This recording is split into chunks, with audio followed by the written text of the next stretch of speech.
everybody. You are with us here on Lights Out Sports. Myself, Mike Valentine, and the guy that's got a little space between us today is my buddy Cheese. Now, we're going to leave this space here for just a second as an honor, because we're going to have a very special guest with us here in a moment, and his face will be popping up there in that space here in just a few moments. We'll get to him here shortly. First, let's make sure everybody knows that we are live. Right there it is. All right, Cheese, I haven't seen you in, I don't know, a few days. How you been, buddy? I know you're in a different location, I thought, but it looks like you're in the same location. What's going on there? Yep, just still in Houston. So, yep. Still in Houston. All right, here we go. Already got the comments up. I don't know. Everything is good, right, Cheese? Absolutely everything. Things good. It's that time of year. Things are good. Well, it's Christmas Eve. It's Christmas Eve. Yes. Yes. The only thing that's not good is probably, DK Metcalf and the Pittsburgh Steelers. Other than that, everything is good. And by the way, if you haven't seen it yet, our buddy Cheese has got a brand new video up about that over on his channel. Go ahead and plug it right away, man. Come on. It's at Football with Cheese. Cheese is spelled Cheez. And yeah, make sure you subscribe. Got a video on how stupid DK Metcalf was and how he may have ruined the Steelers season.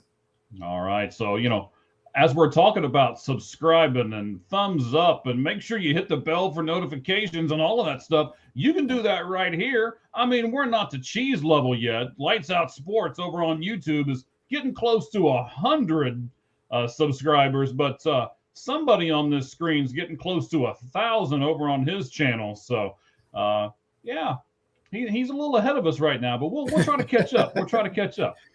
Okay, buddy. So, as you know, one of the big things that we do right away in the beginning, we do lots of things in the beginning.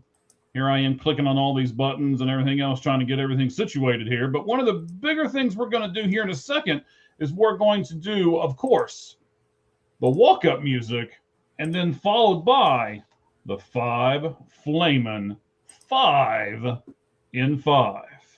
Should be interesting. There is a Packer question this time. We'll get to all of that here in just a moment. But first, oh, look at this. You got a real fan here. We'll be in Green Bay this Saturday. Go Pack. It's going to be nice and warm, I bet. I'm sure that it will be. I just hope they have a quarterback. Game in Arizona with a blanket on. So, yeah. That's how cold it's going to be. It's going to make me put a blanket on. Let's see. Yeah, go ahead and look it up. Tell us exactly how cold it's going to be. So, what's today? Okay, well, it's 20 there right now. Tuesday, sir. Thank you. Podcast you think I'd know, Yeah. So Saturday, the low is actually 30. The low. So that's like 70 degrees for me. But Sunday night, the game's Saturday night, not Sunday. Sunday night, the low is 9. So they lucked out with the temperature. They picked when they got flexed to Peacock only Saturday night, pissing off a lot of people. Yeah, I'm good. I got Peacock. We'll still be able to watch it. I'll watch it. Right? Oh, man. I'm just waiting for you to show me your Peacock. Anyway, yes. No? No? Too far? Anyway, what we got next? Well, I'll tell you what's next. The walk-up music. Let's do that before we get this show off the rails too much. Are you ready? Go. 20 seconds start now.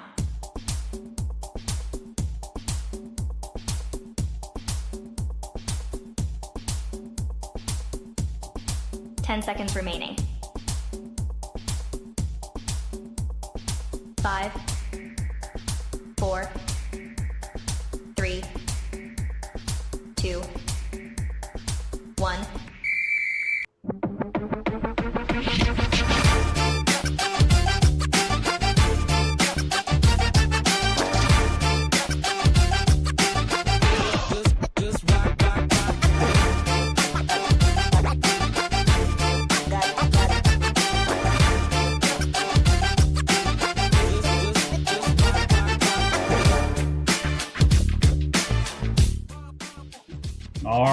We've got a ton of stuff to get to here on this edition of the Lights Out Sports Podcast. It's going to be a special edition. As you can probably see, you're like, what is that huge space between those two? Are they mad at each other? No, we're not mad at each other. What? So we're leaving this big space in the middle for our guy with a big ego. We'll introduce him in a few moments. We'll bring him up as soon as we're done with the Five Flamin' Five in 5. We are going to do lots of different things today. Of course, we always do all kinds of stuff. And yes, I was trying to get it, and then, there was this problem over here. So we'll just go back to this. I'll explain it to you later. But we're going to look a lot about MLB. We're going to start off after the Five Flamin' 5 and 5 with the MLB segment for a change. We're really going to change it up. The NFL segment will be after that, and then we will conclude everything today with the college football spread offense, and I guarantee you guys will want to stay around for that. Then, if that isn't good enough for you, we'll go back to the NFL for our lights out list, of course, our version of the top 10, and we'll give you that after everything is said and done. Before we go off the air, Cheese, I'm really excited to do the top 10 NFL rookies. How about you?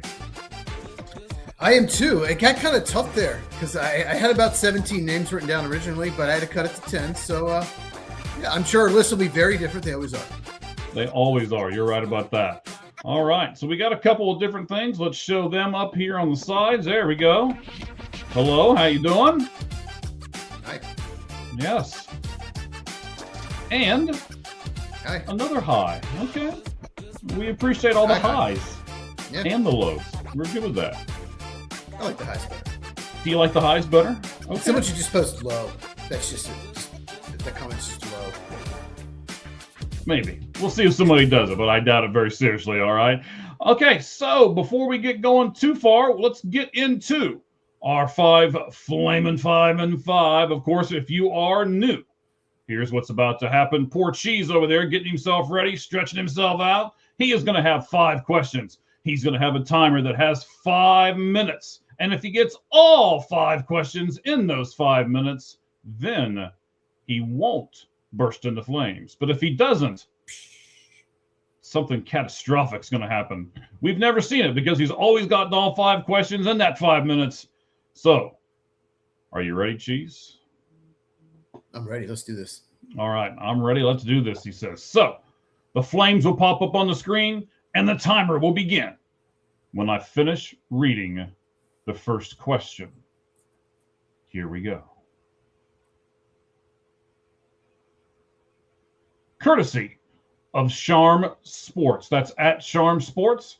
We'll plug all those people. We get a lot of stuff from these. And Cheese, one of these days you're going to figure out most of these questions just come from our feed on our Twitter account. But, hey, it's okay. You could get a head start on these. But quarterback Cam Ward, over his last 6 games, is 129 for 202. That's a 63.8% completion rate. 8 touchdowns, 1 interception, a 90.3 passer rating with 1 touchdown. And he has with 1 rushing touchdown. Let me throw rushing in there. He has 3 straight games now with at least 2 touchdown passes, and he has 2 straight games with over 100 passer rating. So the question is, now that you can kind of see that Cam Ward's getting better and better and better, and he's starting to kind of figure it out, Cheese, here's my question. Will Cam Ward ever lead Tennessee to an AFC South title? And why do you think so? Or why do you don't think so? Here we go. God, that's tough because the division's gotten really hard all of a sudden. No one really expects Jacksonville to be this good. The Colts, if they had a quarterback, would be really good. Texans have been good for several years. So I'm going to say no because he'd have to play a long time because they're nowhere near those other 3 teams, despite him playing better. So I'll say no, he's not.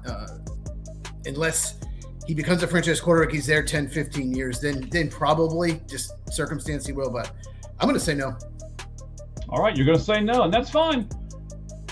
Next, let's move on Oh, you're going to love this question. I can just feel it coming now. Kansas City Chiefs tight end Travis Kelce has the most Pro Bowl votes of any player in the league for the second, what are you rolling your eyes for? For the second consecutive year. In fact, you ready for this number? He has 157,000 more votes than any other player. So, Cheese, should fan voting be taken away, or should the Pro Bowl just be forgotten? The Pro Bowl should just be forgotten. It's not even a game anymore. I haven't watched. Last time I watched it, I think Marshall Faulk was in it. Let's put it that way. No one cares about it. They don't even do a game anymore because they're worried about injuries. So I don't know. Coaches and players should just vote. They should name them, and that's that. Don't even have a Pro Bowl. And if you don't, anyone watching, you don't know why he won for the last 2 years. It's because he's dating Taylor Swift. Her fans are voting. Travis Swift Kelce, that's his name. Travis Swifty. He has not been nearly as good the last 2 years in the rest of his career. He shouldn't be a top 5 tight end probably in the voting. It's absolutely ridiculous. So you sound like you're a little upset with the results. It's just stupid. Okay. All right, Zay Flowers of the Ravens made it. He has 2 touchdowns and 3 fumbles this year. You should give big stats when we're trying to get you closed out within 5 minutes, all right? You're going to get me all wigged out over here. I kind of want to burn in flames. This is fun. Okay. According to On3 Sports, Brett McMurphy, I want to make sure I give him his credit there, Brett McMurphy. According to, he is on On3 Sports. Ohio State coach Ryan Day says he will take over the play calling with OC Brian Hartline now being the new head coach of USF. Will this have any negative consequences for the Buckeyes moving forward? I think the main thing it might hurt is the wide receiver recruiting. He was outstanding at getting the best receivers. They've had the best receiving core for several years in a row in the country. So that's what my reaction to that was, is it going to hurt the wide receiver recruiting? I don't know. I don't know much about Ryan Day's play calling, but I can't imagine it would be like just big drop off.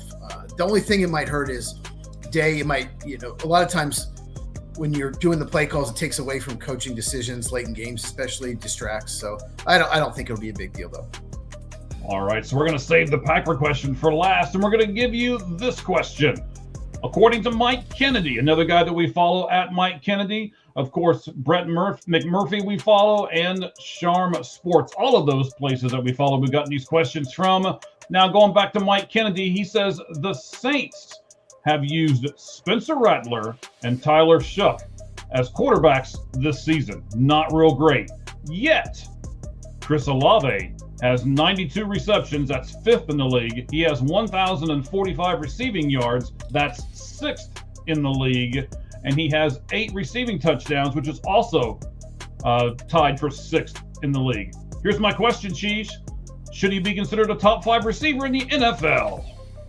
I wouldn't go that far, but he's had all these concussion issues. If I drafted him on my fantasy team, I probably would have won. I would have won if Jared Goff would have thrown that touchdown at the end. But anyway, no, I don't think he's there. But he's getting. Hurry up. You got 30 seconds. He was always really good, but top 15, but not top 5. All right. Lastly, Packers quarterback Malik Willis is in the final year of his 4-year, $5.16 million rookie contract. Can Willis be a QB1 somewhere else in the NFL? Average at best, probably slightly below average. He's great, real athletic, but consistent game-to-game passer. I don't think so. I think he's just more of a bridge if you draft a young guy. I don't ever think he becomes a franchise starter. All right, you got it again, buddy. Excellent job. Excellent job. I was a little worried there for a minute, but you got it. This is fine. I'm in flames. This is fine. Right. So a couple different things we got here. And, we kept saying that, we like highs and we like lows. And, we were hoping somebody would just do low. Thanks, Ricky. We appreciate it. He got us there. There we go. Low. Let's do another one. How about, we'll talk about them in the football segment. We definitely going to talk about them. Yes. Yes. All right. So let's get out of there a little bit, get off of that. now that we've done the 5 Flamin' 5 and 5, I promised that we would be able to bring up our special guest. And we are going to do that right now. Ladies and gentlemen, from the Red Hot Reds Sports Podcast right here on All Gloves Off Sports Media, welcome, Ricky Logan.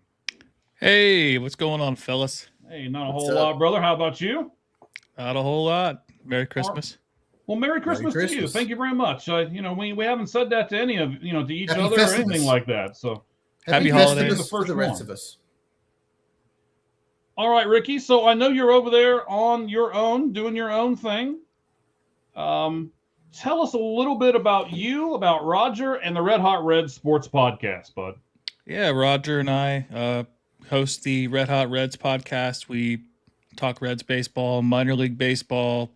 If any guys are in any winter leagues, we really dive deep into the prospects. I think that's kind of a forgotten territory when it comes to team podcasting, I guess, especially with baseball, because there's so many different levels with it. And then I write for Sports Illustrated over at CincinnatiRedsTalk.com. I do a lot of minor league content on there. Any news that anybody else can't really get to, I'll get on there too as well. But other than that, just trying to stay busy. All right. Now I don't know about this, buddy, because nobody said for you to brag about how you're writing and everything else. All I said was, Red Hot Reds podcast, man. Don't be jumping ahead here, okay? This isn't a crazy show like over there, the Red Hot Reds or anything, right? Yeah, I'm not sure what all of that is, but I don't know. A lot of highs. I guess. A lot of highs. All right, so we're jumping here to our baseball topic, but we can't do that before we give us the good music, right? So that's the first thing we got to do. Let's do the music and let's make it official by changing the background so that we can now jump into MLB 4-Pitch Talk.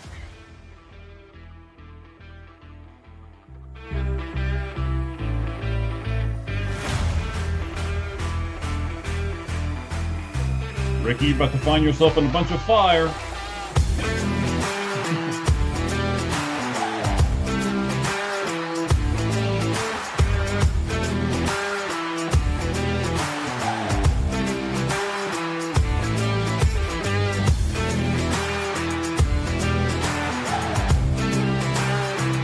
All right, there we go. Let's reduce that down a little bit into the background as we fade off into it. We love to call this show the Lights Out Sports Podcast, and we like to call this segment the MLB 4-Pitch Talk. And I know you guys are like, wait a minute. We never start off with baseball first. That's right. But today's a special day because we've got our buddy Ricky Logan with us from the Red Hot Reds Podcast. He's going to add a lot to our MLB 4-Pitch Talk. And here we go, gentlemen. Question number 1. Which of these 4 is the biggest move for the receiving team? So the team that gets the player, which one of these is the biggest for that team? A, Jeff McNeil going to the A's. B, the Red Sox in their trade for Wilson Contreras, where they received $8 million as well. The Orioles trade for Shane Baz, or the Pirates trade for Brandon Lowe. All right, let me give these 4 to you again. Ricky, since you're the guest, I'll start with you, and I'll ask you which one of these 4 is the biggest move for the team receiving the player. So is this the biggest move for the A's as they receive Jeff McNeil, for the Red Sox as they get Wilson Contreras, for the Orioles getting Shane Baz, or for the Pirates getting Brandon Lowe? So which one, buddy, do you think is the most out of those 4? Originally, I was going to go with the Orioles because of how much they've added to their lineup. And now that they're adding a possible number 3 starter to their rotation. But I've had a sneaky hot take that the Pirates could be really a strong consideration for the playoffs next season with the moves that they've been aggressive trying to get and the moves that they've made so far. So Brandon Lowe is an all-star. He's really, really good player. there's not a whole lot of negatives. I was rumors about the Reds potentially being involved in trades for him. Mhm. And the sneaky part of the deal is Jake Magnum, that they got the prospect as well. He was a rookie last year. He had 296, 18 doubles, 40 RBIs, and 27 stolen bases. So adding that to Brian Reynolds and O'Neal Cruz, if he can put it together, and their catcher, and who's Henry Davis, their former #1 overall pick. Yep. And you have the reigning Cy Young winner and another really good frontline starter. Like they have all the pieces if they can just somehow put it together. I really like the Pirates trade a lot. All right. So, Cheese, do you need those 4 given to you again, buddy, or do you know which one you're going to choose? I'm definitely not picking Wilson Contreras, that's for sure. No, I'm going to go with Brandon Lowe as well. Shane Baz, they just way overpaid for him, in my opinion. They paid on like maybe his talent, but not his production. So good move for the Rays. But the Pirates needed power. They needed left-handed power, and they've got that. The only weakness Lowe has, to me, is just he don't walk enough. He has a low walk rate, but yeah, the Pirates have improved their left-handed power tremendously this offseason. So they should score a lot more runs. There were games they just could not score runs, and I agree with Ricky. They're going to be better. And one of the reasons they're going to be better is because the Cardinals are going to suck. So they get to play the Cardinals 12 times.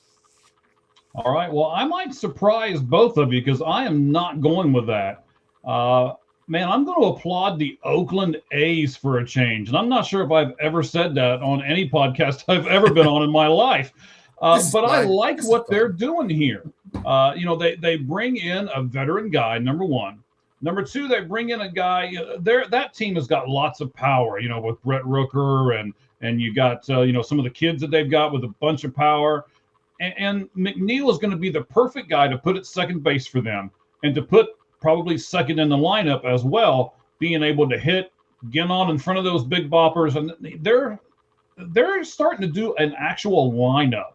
I have toyed with the idea before, Cheese and Ricky both, of kind of doing something like that on one of these shows. Like, okay, how do you build a lineup? Let's do it and look at it from a general manager perspective or from a manager perspective and build a lineup. Man, with what the A's are doing right now, they're building themselves a really good lineup.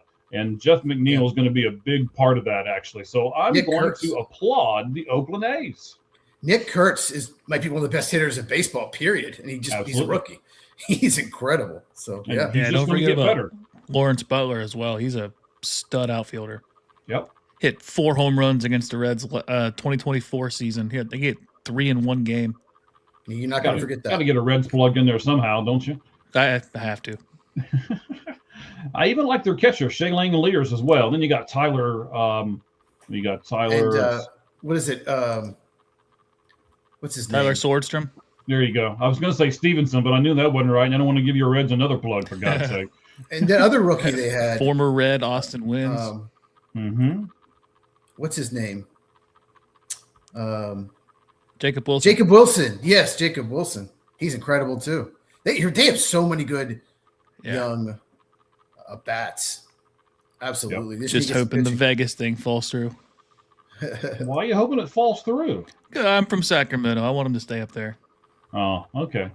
Sacramento, well, maybe we'll have to do that this year. We'll all have to get together and go to Sacramento, and they're I think got this season and next season, I believe. But yeah. I tell you what, though, that new stadium in Las Vegas looks pretty slick. Yeah, it really looks pretty awesome. So I want to go there too when it gets done. But anyway, so we talked about the biggest move. So like when you snatch the guy off of free agency, let's talk about most important signings here. We'll give you 4 of those, and we'll look and see which one you guys think is the most important there as well. So is the most important signing Luke Weaver, $22 million 2-year deal with the Mets.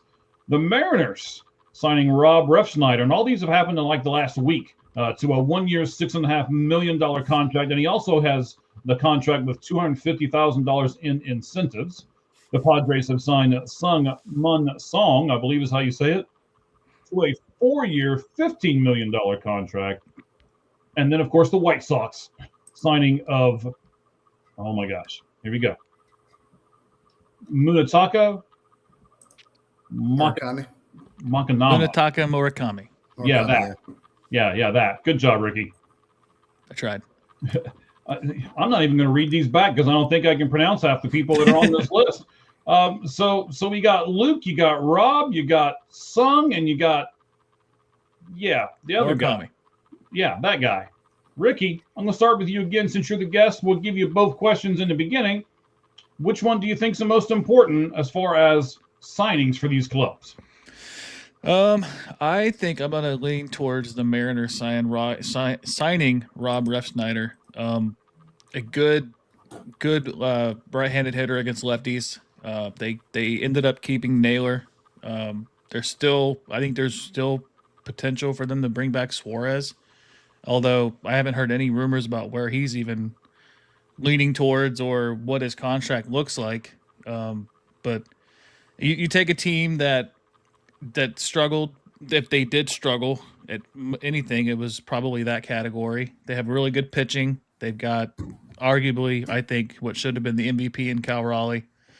And you added Naylor at the deadline. They extended him. You know, I think adding Refsnyder for this 1-year deal, I think it's a really good pickup for them. I think that's probably, in my opinion, the most important one. I was thinking Luke Weaver, but the Mets have this weird trend of just signing former Yankees. Like it's like they go get Juan Soto, they go get now him. It's weird. But yeah, I like Rob Refsnyder. Yeah, and he's great against lefties off the bench. So yeah, to be honest, I'll give your Reds a plug here. I was hoping the Reds were going to sign Refsnyder because I thought maybe he would be a cheap enough guy to where they can kind of plug him as their 4th, 5th outfielder. He's not a line drive hitter. He doesn't fit Nick Krall's mold. Oh, here we go. Okay, so Cheese, I don't know if you listen to the podcast a whole lot over there, but that's a shot. That's a shot.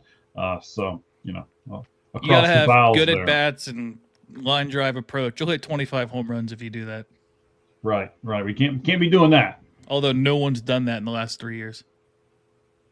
That's because Ellie was hurt. You know, he played with a strained quad for like half the season. Ellie's the only player in the last 3 years to have 25 home runs, and he hit exactly 25 2 years ago. All right. So, Cheese, I'm going to pose the same question. Which one's the most important? Weaver, Refsnyder, Sung, or the guy from Japan? That's funny. I wanted the Braves to sign Refsnyder and trade Profar and platoon him with what's the left-hander they just signed? He's like the grandson of a famous player. I can't. Yastrzemski. Yeah. I was hoping that the Braves would sign him, but yeah, get Profar out of there. But anyway, but I'm going to go with Murakami just because he was projected to get over $100 million. He is one of the best hitters in Japan. I think there are two things that scare teams off: is he has a really high strikeout rate, and it's probably a first base DH only. He played third base in Japan, but apparently was bad.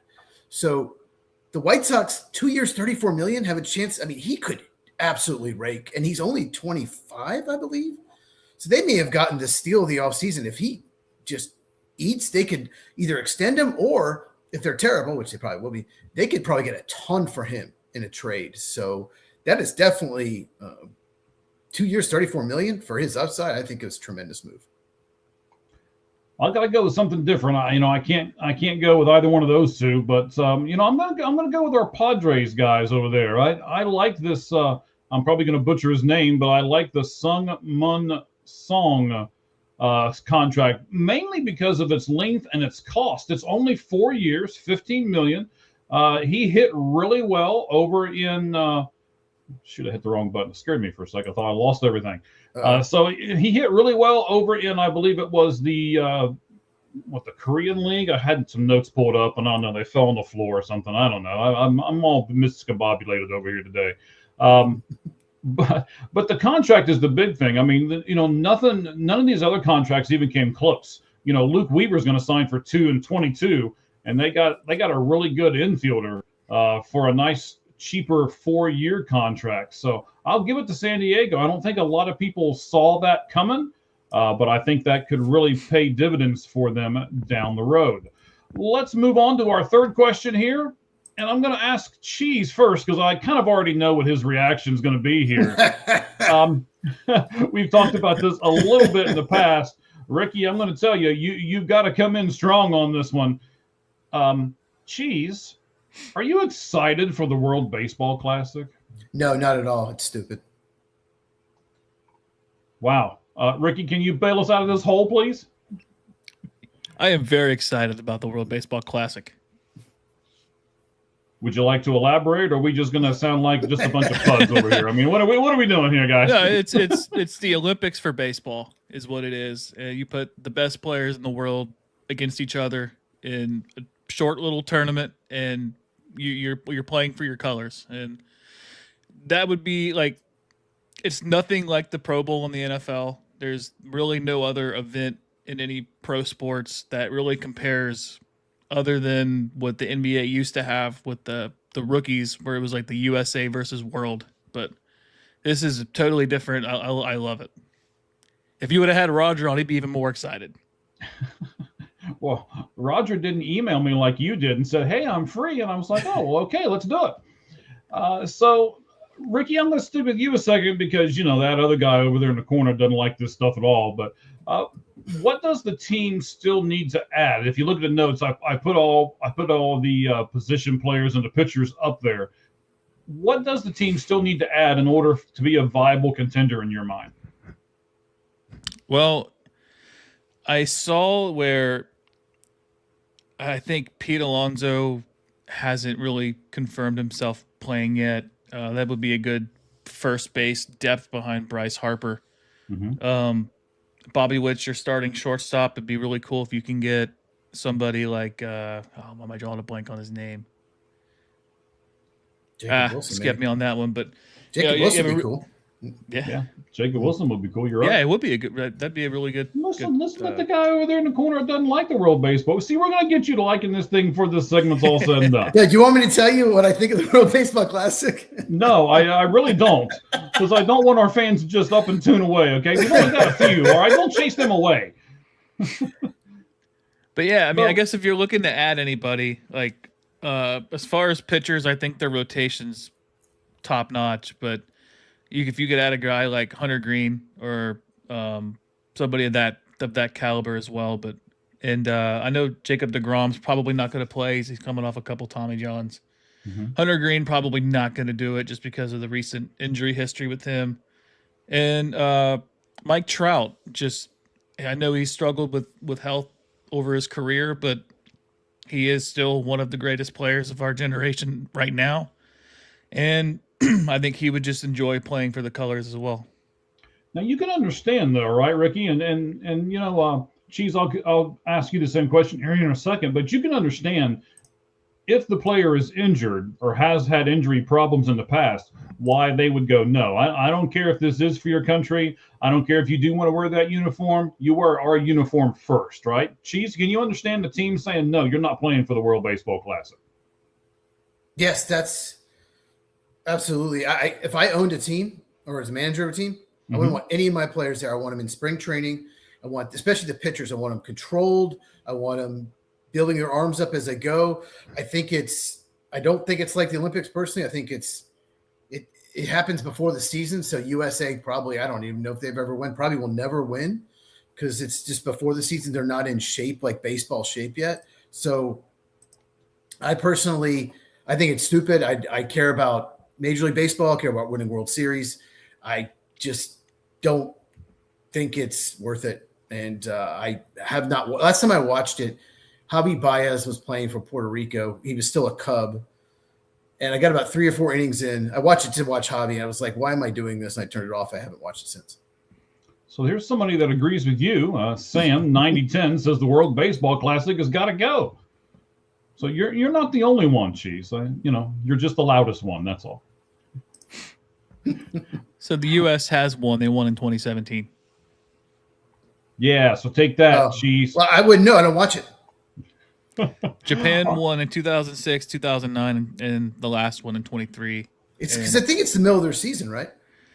It's close. Well, so how I view it is if your player can ramp up pre-spring training, I think you can go into the season hot, but you run the risk of cooling down at the end of the year faster. But Which hurts I think your team instead of, who cares about the baseball classic if it hurts your team, right? yeah.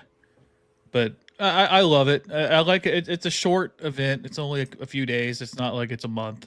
But Yeah, it goes from March the 5th to March the 17th this year. Don't you think that gives Japan an advantage? Their season's going, they're just in rhythm. Like especially some of these bats, it takes some people like they don't need hit till like May or June. So I just think it's a huge advantage for Japan. So I think the timing of it. I mean, Major League Baseball would never do this, but it'd be better for baseball if they just like started like June 1st and did it then. So Roger and I had a take at the end of our last episode where we had mentioned doing the World Baseball Classic either during the All-Star break as like a week-long event instead of having like the All-Star game. Just give like the teams like 2 weeks off, have 1 week in there of games, and then you go back into the season. Or what he had mentioned was doing it after the World Series, immediately after the World Series. Yeah, I don't mind either one of those. I'm not sure if I want to do a 2-week break in between there because the people who aren't going to participate in that are going to have to do something for 2 weeks to keep themselves amped up. But I understand what he's talking about, and I kind of like the ending. But the problem is it's the World Baseball Classic, and it's not just the USA Baseball Classic. So we got to kind of compromise with everybody else. And right at the moment, it's not in the best interest for us, but it seems to be in the best interest for most of the other teams. So USA is just kind of compromised on that part. I agree. All right, let me go over the rosters here real fast. So you got Garrett Clevenger, Garrett Whitlock, Griffin Jacks, Mason Miller for your relievers. The starters are Chicago Cubs' own Matthew Boyd, Clay Holmes from the Mets. You got Nolan McLean from the Mets. You've got Joe Ryan from the Twins. Paul Skeens has said he's going to do it, and Tarek Skubal from the Detroit Tigers. Now, if you look at the hitters, no, go ahead. Having those two, that's really good. They're the two best pitchers in the world. So yeah, yeah, you can line them up pretty much with anybody. But you're also going to have Shohei. You're going to have some other really good pitchers on some other teams as well. But you got the Dodgers rotation pitching for Japan. Yeah, that's true. Yeah. So looking at the hitters, you got Kyle Schwarber as the DH from the Phillies. You got another Cub in outfielder Pete Crow Armstrong. Diamondback has put his name in there, outfielder Corbin Carroll. Then you've got Aaron Judge for the first time putting his name in the hat. You got Bobby Witt Jr. is going to be the starting shortstop. Gunnar Henderson will be at third base. Bryce Terang from the Brewers will be at second. Bryce Harper announced earlier today that he will play for the World Baseball Classic in the colors of the red, white, and blue at first base. And then you've got two catchers, Will Smith of the Dodgers and Cal Raleigh of the Seattle Mariners. So this leads me to my final question as we talk about the World Baseball Classic here. Ricky, I'll start with you. What player do you want to see on the WBC roster that's not there right now? If I'm going pitcher, just being a homer, I'm going to go Hunter Green for the Reds. And just for being the sake of the player, I'm going to go Mike Trout in the outfield. Okay. Cheese, what about you? What's the one player that might get you a little interested if he were to be in the World Baseball Classic this year? Julio Franco. That would probably get people interested, yes. Julio Franco, you went to school with him, Mike, so you know him pretty well. That's very true. He is old as well. Thanks for that one. You're welcome. Yeah, you're on point today, sir. I'll give you that. Okay.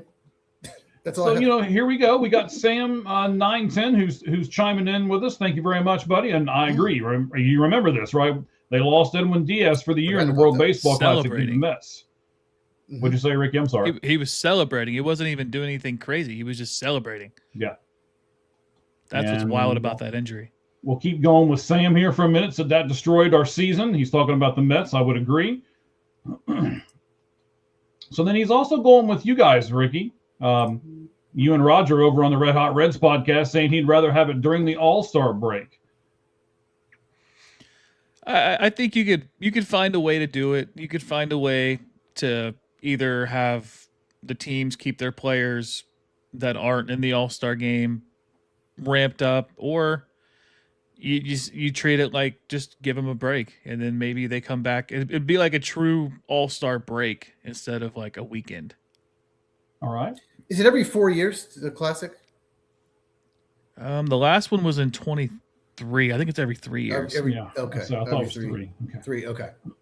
Yeah, I mean, doing a break in the middle of the season just once every 3 years, I don't think that's a big deal. I think some of the players are like it. If they get even just a week and a half off, they can actually go on a vacation. I think more players would volunteer for the Classic as well because they'd want to stay ramped up. Yeah, and I think some players, let's say you play for the Reds, but you live somewhere else in the off season. By the time you fly, on Sunday and then you basically turn around, come back 3 days later. So yeah.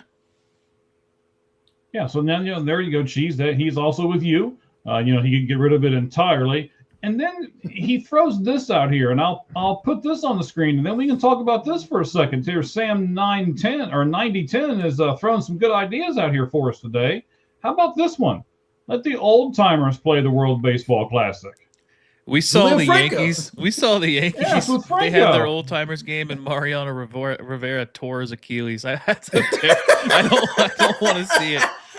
I didn't know that. I would love to see so Barry Bonds at 53 years old just launching nukes. But hey, knuckleball pitchers still probably effective at 70 R.A. years old. Dickey would probably still be elite. Yeah. Yep, I bet you're right. And then, I'm thinking Ken Griffey Jr. could still hit. And I mean, there would be a few people that I wouldn't mind. Chipper, right? What about Chipper? I bet Frank Thomas could still hit it 450 feet. Ozzie Guillen going to be the manager. There you go. Ozzie Guillen will be the manager. Ozzie Guillen and Joe Torre. There we go. Tony La Russa. Uh-huh. Yeah, we'll really brush off the cobwebs and we'll bring some of those guys back. So Jim Leland. And he's got to have the cigarette too. Smoke them if you got them. All right, so I also wanted to look at a few things in the Central Division. Ricky and I are pretty big Reds fans, and if you guys don't know, Cheese is a pretty good Chicago Cubs fan. Now, they signed a catcher today, Betancourt. That really doesn't mean a whole lot, so we won't necessarily talk about that. But, Ricky, what about this trade that may or may not happen? Luis Robert Jr. is rumored to be possibly going to the Reds. Talk to me about that. Do you want this? Do you not want this? Do you want it under certain parameters? The latter. The talent that he showed in 2023 is what you hope you get if you trade for him. That was obviously his best season. He won a Gold Glove. I think it was his rookie year in 2020, also the shortened season. But he's got a lot of talent. He's going to be expensive. I think he's owed $20 million this year. Yes, that's correct. And if I'm the Reds, I know they're really tight on budget, but if you could trade for him and take on that, that's a good one. If you didn't know, Bobby Bonilla is still making money from the Mets. They deferred it to like 2031 or something. Right. Yeah, he's still got like 10 more years on that deal. It's crazy. That's gonna be Shohei Ohtani here in the future. That is. We got to shout out Sam 9010 there. He's coming up with some good stuff today. Yeah, he's a big Mets fan. He's a big Mets fan. Yeah, going back to Luis Robert, if I'm the Reds, if I could find a way to take on his full contract and give up less to get him, I'm all for that. Mm-hmm. But knowing them, they're gonna need Chicago to take on some of the salary, so they're probably gonna have to give up a decent prospect. I'm looking at like Chase Petty or someone of that caliber, or if you can get the money the way you want it as the Reds, you could give up a lower end top 30 prospect or even outside of top 30 with a major league caliber player like Christian Encarnacion Strand, something like that. Mm-hmm. He hasn't been healthy in the last couple of years, but he really kind of turned it on towards the end of last season. And that gives me hope that if they were to make that trade, I think him not having Great American Ballpark's center field is relatively small compared to most ballparks, especially Chicago's. So I think there's a little bit less risk injury-wise, at least with physical contact injuries. But yeah, I mean, he's got the talent. He's going to hit 25 home runs, which the Reds haven't had. And he's going to take over center field. And then with that, you're moving TJ Friedel to left field, and that improves left field that we haven't had a good left fielder in the last couple of years as well. Okay. I like it. I want to talk a little bit about Ketel Marte for a second. I'm going to bring it up to both of you here because, you guys are both teams in the Central Division with the Cubs and the Reds. I think that the Reds have what it would take to secure a Ketel Marte trade if they really wanted to. The Arizona Diamondbacks, who I know really well as well, being out here in Arizona, really want controllable pitching back. But they also want high-end controllable pitching, like AAA guys. To be honest, Cheese, you guys don't have a whole lot of that in the Cubs system. So and the Cubs, what they do have, they're not trading pitching. So okay, and you know what? He's not going to be a Cub. He's not going to be a Cub. No way. And that's smart. Thank you. I'm trying to hold it in and not kill the microphone there, but I think all those texts you keep getting just making you sneeze. That's what it is. You keep hearing that phone go off, don't you? I know. Yes. It's actually sitting kind of far away, and it's still going off. I keep checking to make sure it's not me. It's not. Nope, it's me. It's me over here. So, Ricky, I think that the Reds have what it takes. Now, I'm not going to want them to trade Hunter or Abbott or anything like that, but I think like you mentioned, Chase Petty. Maybe even a Rhett Lauder if you really want to trade somebody like that to get Ketel Marte, because he is an affordable offensive bat. And that's what the Reds need. They don't need an expensive offensive bat. We both know they need offense. They were 14th in the National League out of 15 teams. So they need offense. What would you say if they had to trade, let's say, 2 pitchers in the top 20 in order to get Ketel Marte? Are you still on board, or are you like, no, I don't want to trade that for him? Well, I look at the pitchers that we have currently in our top 30, and a lot of them are rookie level pitchers other than Lauder and Chase Burns. And I'm not trading Chase Burns now. What about Chase Petty though? Chase Petty, I could see it because I think a change of scenery for him could benefit. And I think pitching in the NL West, other than pitching in Colorado X amount of times, is going to be a benefit to him as well, because more expensive ballparks, especially in LA and San Francisco. Mm-hmm. And if you go by our top 30, I think our number 10 prospect that they drafted him this year, Aaron Watson, and he's out of high school, so you're not going to see him in the majors for at least probably 4 or 5 years. Right. And I just don't see who they would take on. I mean, the only pitcher I'm seeing on here is like Julian Aguilar. He made his debut in 23, but he missed all of 24 with Tommy John. Maybe someone like that. Brandon Williamson could be an arm you throw into. Mm-hmm. Major league caliber, missed all of last year, had Tommy John. He can be a really good left-handed pitcher. Other than that, you're looking at like Nick Lodolo, or I'm not moving on from Andrew Abbott, but Lodolo I could swallow only because I don't think they're going to re-sign him, and he's only got 1 more year after this coming season of team control. And he's got the wrong agent too, by the way. Yeah, and you're looking at a really good contract, especially if he pitches like he did this year, where he was actually healthy 99% of the season. So it's going to be a difficult trade. And what scares me with Marte is you're looking at a 32-year-old second baseman when you have Matt McClain, who is really good defensively, struggled offensively. I guess you can move him to center field if you're not going to trade for Luis Robert, but I would love the production of Ketel Marte. I just don't see the Reds giving up the prospects to get him. Okay. I mean, you could do Aguilar, you could do a Chase Petty. You could also even do somebody like Graham Ashcraft or somebody like that in the bullpen, which, the Diamondbacks need their bullpen help as well. So, Cheese, I want to move this over to you. Nico Horner is a really good second baseman. Talk to me about what you would you include, and would you be okay including Nico Horner in a Ketel Marte trade if it were to come to fruition, which we probably don't think it will, but if it would, what's the difference between the Cubs, Nico Horner, and the Diamondbacks with Ketel Marte? The Cubs need a middle or a bat. They use Carson Kelly as their cleanup hitter more than anyone else last year, something like that. Yeah. That's not good. They really need that guy that can, hit 30 homers or whatever. Right. But Ketel Marte, he's just on a different level with the bat. I mean, twice he's just about been a 7-win player. Mm-hmm. He's very different. Nico Horner doesn't hit for power, but he hits for average. He's clutch, and he's won 2 Gold Gloves. He's elite defensive second baseman. I would prefer just try to extend Nico Horner. If you can extend him, I could see them listening for a trade. You don't want to just let him go for nothing.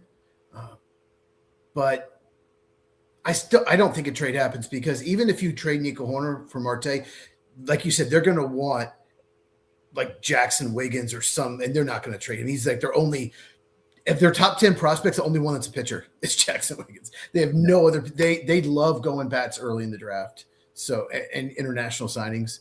So they don't have the pitching to trade at all. If they're doing a trade, they're going to trade bats. They're going to trade like a Kevin Alcantara or Jefferson Rojas or someone like that. Mm-hmm. So who are very good players. I mean, let's not knock the Cubs for those guys, right? They're not top 50 prospects. They're not blue chip prospects. They're good prospects, but they're not like blue chip prospects. So What do you think about Brandon Birdsell? He was barely pitched last year. He's been injured. I think they would include him possibly. He probably was a top 10 prospect last year, but he's been hurt. I don't think he's got more than like number 4 starter, and maybe number 3 or 4, more of a number 4 starter. So I don't think that would be enough to include him. But he's just got to be healthy. He barely pitched last year. All right. I was just going through your top 30 just to see, just throwing out names. I was going to say, listen, look at Ricky throwing out guys from the Cubs over here. Give me someone else. Grant Kipp. Grant Kipp is I believe he's the Yale pitcher. No. Is that? He's in Double-A currently. He's probably going to start in Triple-A. Was he the Yale guy? Does it say there? They had an undrafted free agent from Yale that ended up just like being amazing in the lower level minors. Let me see. I'll get his bio here.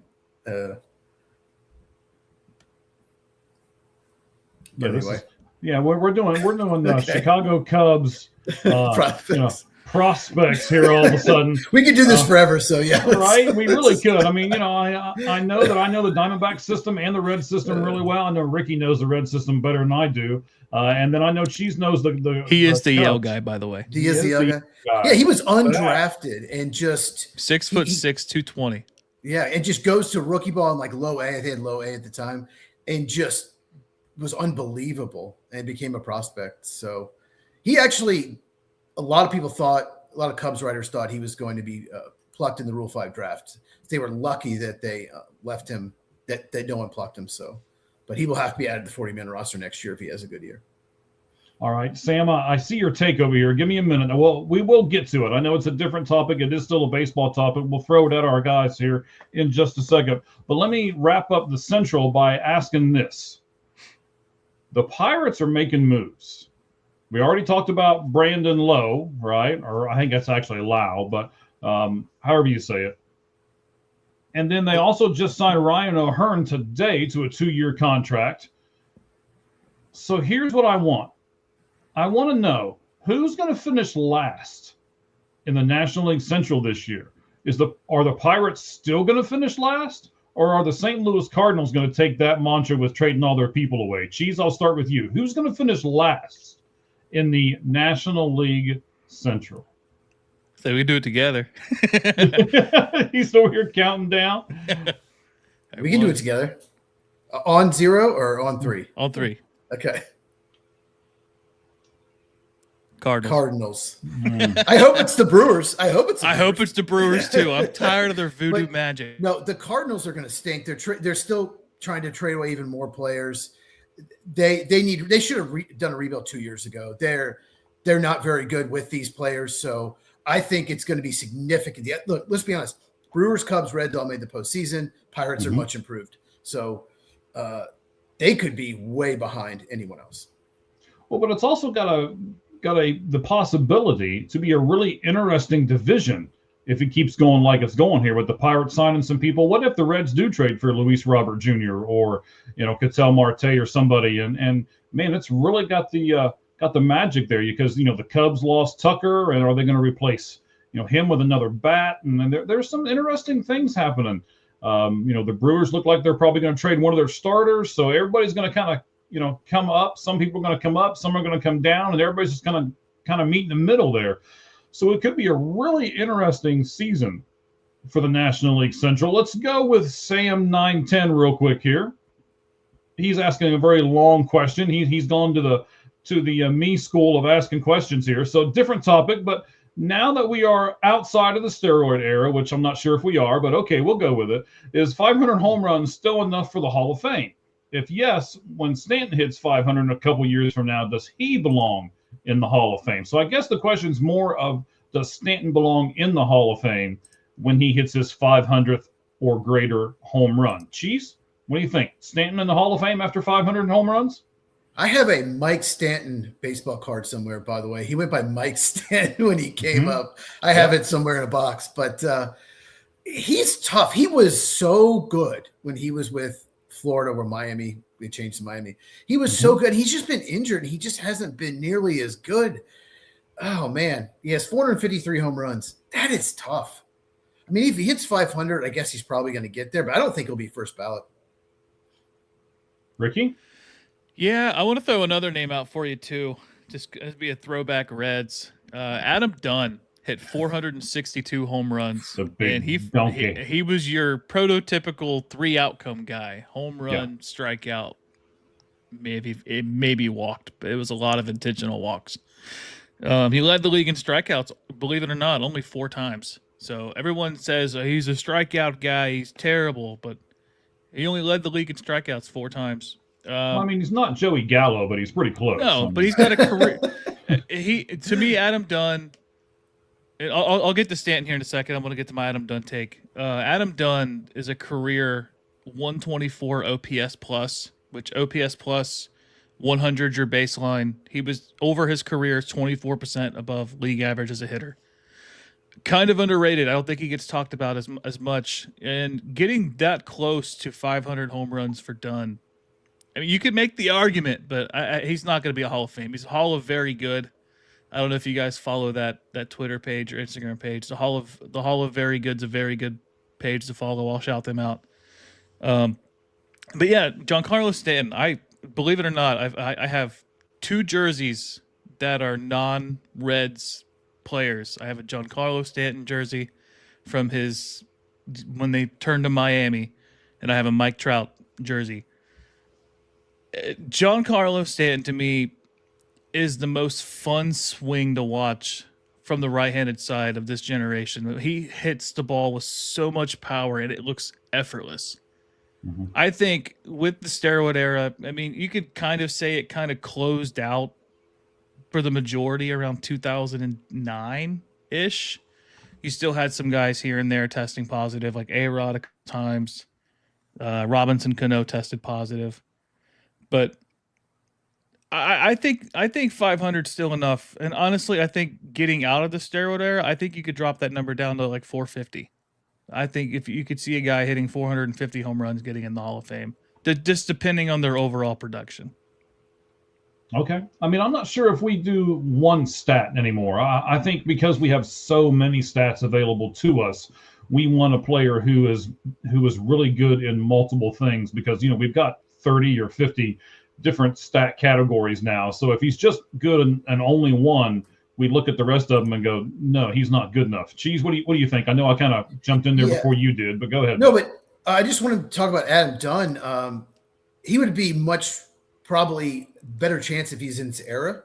Yeah, because if he was in today's era, he'd be a top of the line contract guy. He would be getting. He'd be he's a similar player to Kyle Schwarber. Kyle Schwarber, yeah. He's very similar player, and now this era, with the DH in the National League, I mean, it's everything DH, about it, yeah, he would be thought of higher if he was in this era. And then another thing you mentioned a few minutes back.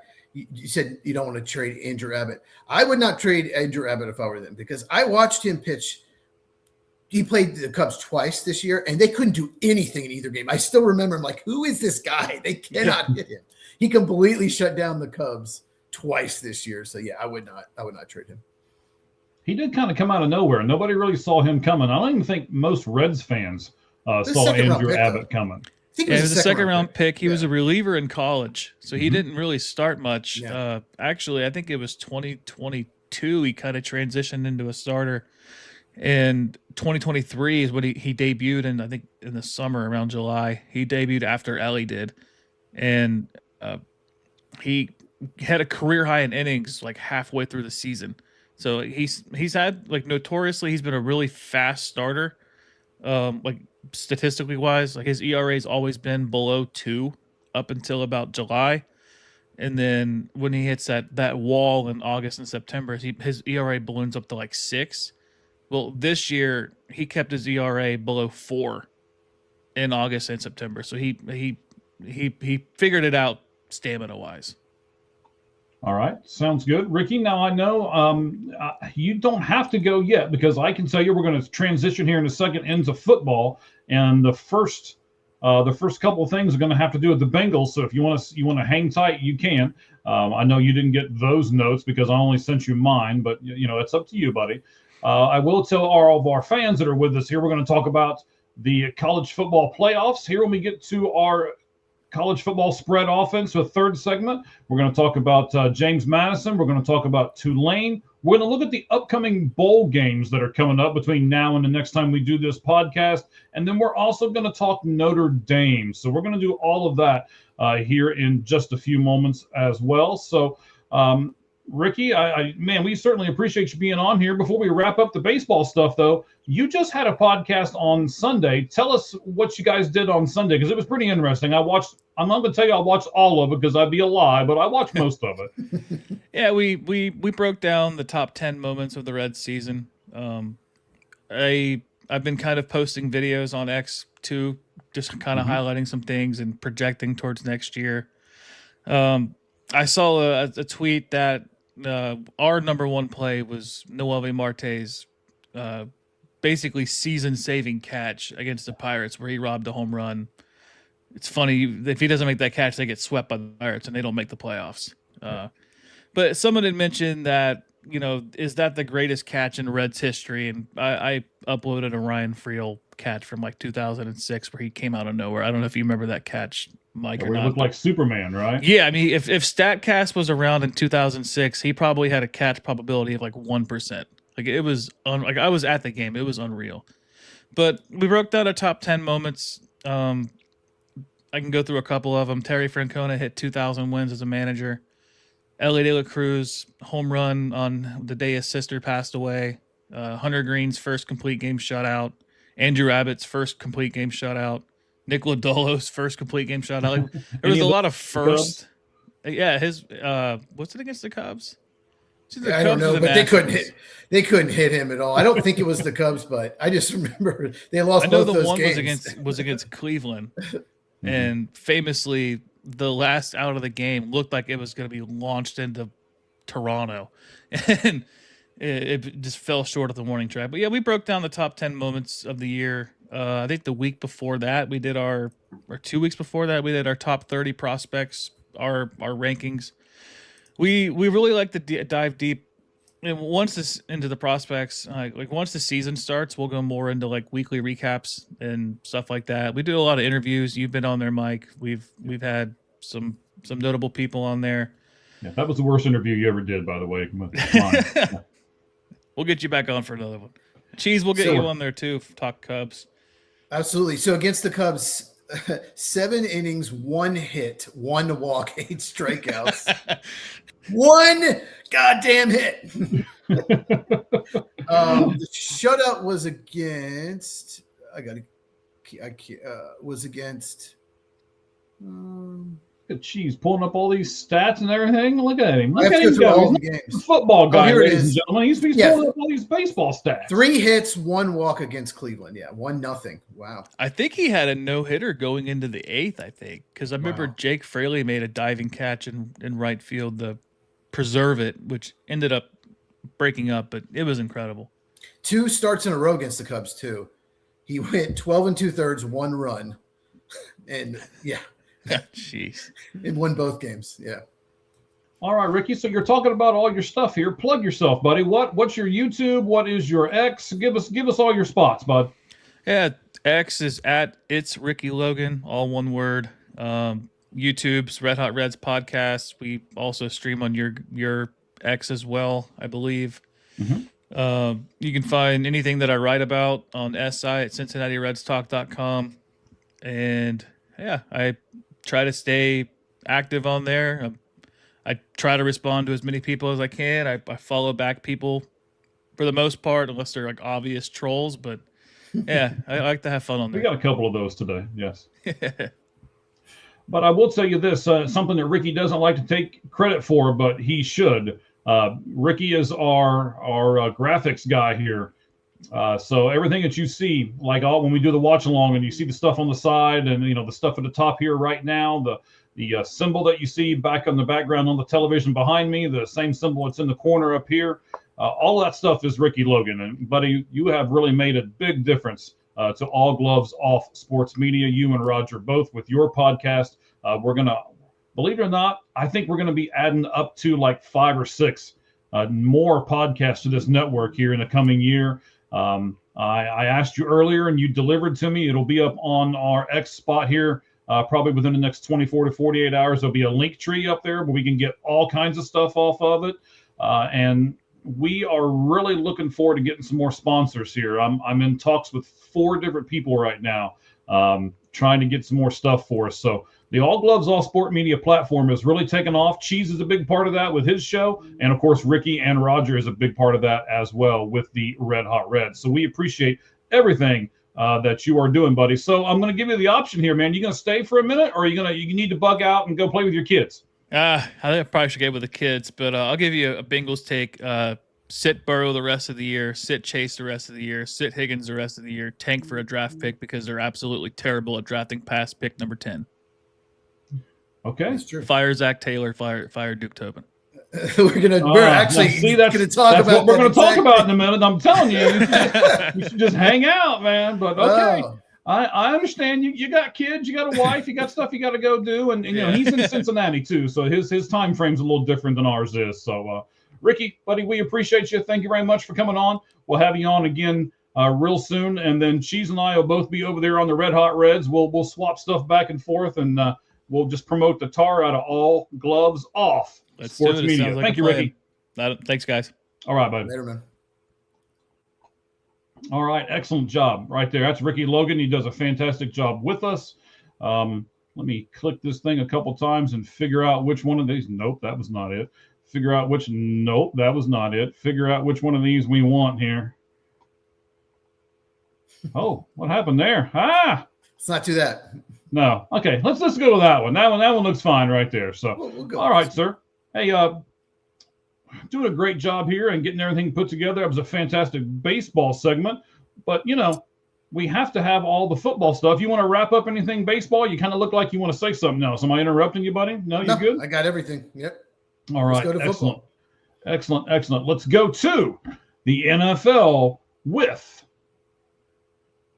Cheese's segment. NFL 4 down territory.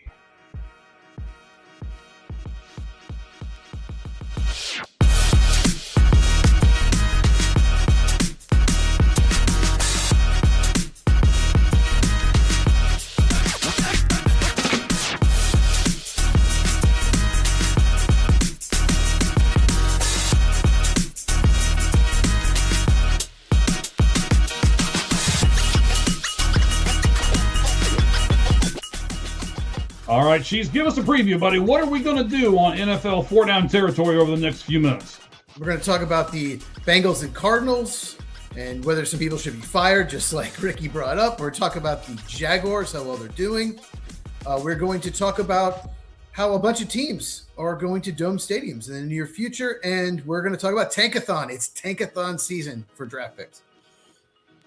I like Tankathon myself, especially for a few teams. But all your look at teams, that. it seems like Tankathon's your thing. All your teams seem to I be know. bad. I don't even know why. I don't think they'll start working doubles on Sunday. I don't know why I'm even here trying to watch anything.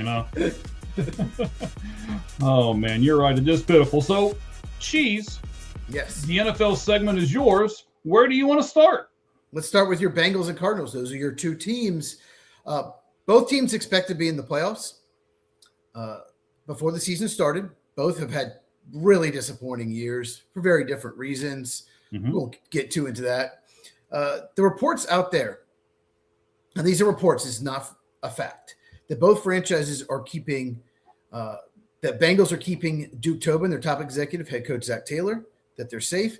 And the Cardinals reportedly are going to keep Monty Ossenfort, who's their GM, and head coach Jonathan Gannon. So let's just start with Duke Tobin. He runs the Bengals draft. Do you think he should be retained? No. The Bengals have drafted terrible. Ricky said this, alluded to it kind of before he got out of here.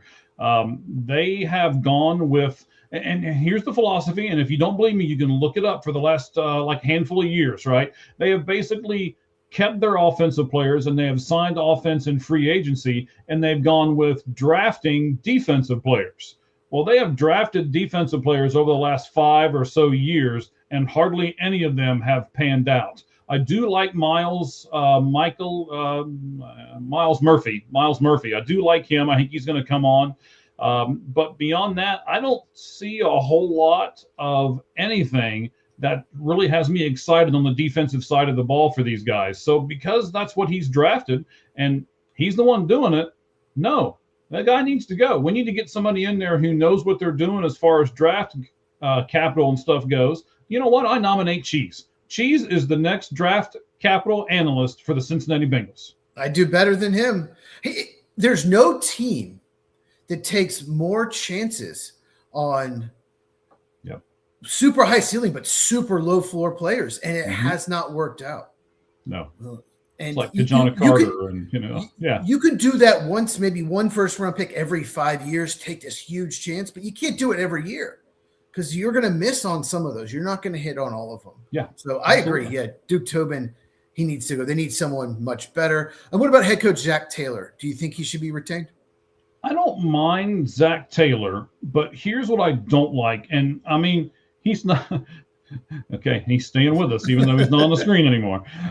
So I'm not a fire Zach Taylor guy. He does the press conferences really well. I think there's qualities that he does.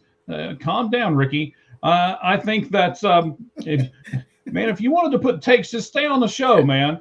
So we already knew that. He already told us right before he left. you, Ricky Logan, had a golden opportunity that not many people get, which is to be on the Lights Out Sports podcast, and then you go off the Lights Out Sports podcast, and then just put takes up here. So, all right, well, okay. I hope that you're having a good time with your kids while you're typing. So, made whose career? Oh, Zach Taylor, I guess that's who he's referring to. Here's what I don't like, and I don't like it about Zach Taylor. I don't like it about any of these coaches. That's one of the reasons why I brought it up earlier in the 5 and 5 when I said Ryan Day is going to take over play calling. I think you're asking one guy to do a lot when you are the head coach and you're looking at everything else and you're trying to manage the clock and you're, all that kind of stuff. And then you're calling all the offensive plays. Cheese, probably better than anybody. It's not just you scratch your head or you look at a sheet in front of you and call it. I mean, you're calling plays 3 in advance and trying to put this play and this play together. I mean, how many times have we talked, especially when you and I are doing a watch along and you say, well, if they're going to do this on 3rd down, then they're going to go for it on 4th down. So that means they're calling 2 plays in a row. And, there's all kinds of little intricacies for that. I don't think you should have a head coach that calls the plays. And that's where I think the Bengals and Zach Taylor are really messing up here. I don't think Zach Taylor's that good. I think he's a good head coach. But I was hoping Mike McDonald was going to get fired from the Dolphins and he could come over here and be our offensive coordinator. I think you need an offensive coordinator and a head coach. Yeah, Mike McDaniel. Mike McDonald's doing a great job in Seattle. He's not getting fired, but that's Mike true. McDaniel. Yes. Yeah, I do it at least once every podcast to screw up a name. So at least once. God, you brought up so many things there. There's so many things you just brought up. I'll say this. The Bengals they like to keep their coach. At least they kept Marvin Lewis a long time. I don't think they like to change. And I don't think they want to change the offense because the offense is very good when Burrow's healthy. It's except the game against Baltimore this year. Let's not talk about that. But for the most part, I mean, I think that's continuity. I think that's why they're keeping him. I don't think he's doing a great job, but I get it. Not. I could see it going either way. But I think it hurts the Packers as well because Matt LaFleur just doesn't know. He calls the plays and he just makes the worst decisions. So I figured you'd bring that up. Yeah, and Dan Campbell, he doesn't do it. And he seems to make a lot of really good decisions. Well, as the Lions. So, okay. So we talked about the Bengals. What about the Cardinals? Monty Ossenfort. He's been there since 2023. Came from the Titans. What do you think? Do you think he should be retained? Well, I think he has the opposite effect of the Bengals. We don't see anybody on the Bengals with any kind of prowess whatsoever. I see a lot of people on the defensive side of the ball that seem to be improving. They might not be superstars, but you're not going to have Micah Parsons on every team. So you're going to have to draft well. You're going to have to condition them well. You're going to have to teach them up. Branch, the I believe 4th round pick from Ohio State, looked really good in the game this past Sunday. You've got a bunch of other players that are on that team. Of course, led by number 3, Budda Baker, who is, it's just a shame that poor guy has only been in one playoff game in his entire career. But, you've got to have a leader like that. They've got one, and then they plug in all these kids, and I really like where they're going. So I like the job that Monty Ossenfort has done. I'm sure you saw the stat as well, and it's not even close. They had the most, I'm trying to think of exactly how it was worded, the injuries are bad there. And there's no other team that's even close to them injury-wise. So you can't necessarily put that on the GM. And I don't think you can put that on the coach either. I'm sure we'll talk about JG here in a minute. But as far as Monty Ossenfort goes, I like the job that he's done, and I think he should be retained. I agree. His first draft was tremendous. I'm guessing you've seen the video where he had the 3rd pick, he moved down, then moved back up. Mm-hmm. That was awesome. He played that perfectly, and then still got Paris Johnson. That was a great pick. You got Garrett Williams, you got Michael Wilson in that draft. Last year's draft, we'll see. And I really loved. You got Johnson though. I mean, last year. I mean 2024 draft. Oh, I'm sorry. To be determined. No, this year's draft. I really liked the Walter Nolan, Will Johnson back-to-back. Both of them had some injury issues, but the best talent on the board. And Will Johnson was a no-brainer. So I think he's done a good job drafting. Like you said, no one had more injuries in the first half of the Baltimore Ravens. No one's had more injuries in the second half than the Arizona Cardinals. There's no doubt about it. And Walter Nolan and Garrett Williams both on IR. So, yeah, I think I retain him as well. Okay. Last but not least, Jonathan Gannon. Head coach, do you think he should be retained? This one's a little up in the air for me. I personally like his style. I know a lot of people don't. A lot of people like the yell, scream. That's what you have to do to motivate people. And Jonathan Gannon is not the yell, scream guy. He is the, very diplomatic, very calm, very level-headed guy. New school type coach. Correct. I'm to be honest, I'm kind of that way too. If I'm yelling or if I'm panicking, I tell people at work all the time, if I'm panicking, something is really wrong. You should either run to me or run away from me, one of the two, because something is really, really wrong, right?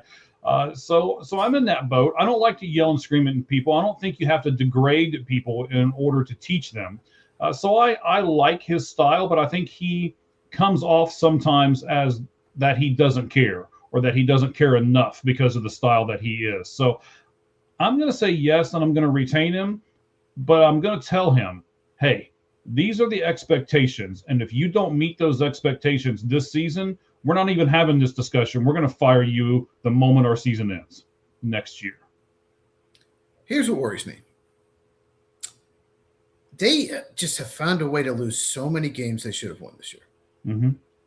The worst being the Titans game, but so many one-score games. And it's just like, I watch the games and I'm like, they just keep messing up. And that goes onto the head coach when you keep losing so many close games. Yeah, sometimes it's bad penalty calls. Sometimes they get drop pass here and there. It happens, whatever.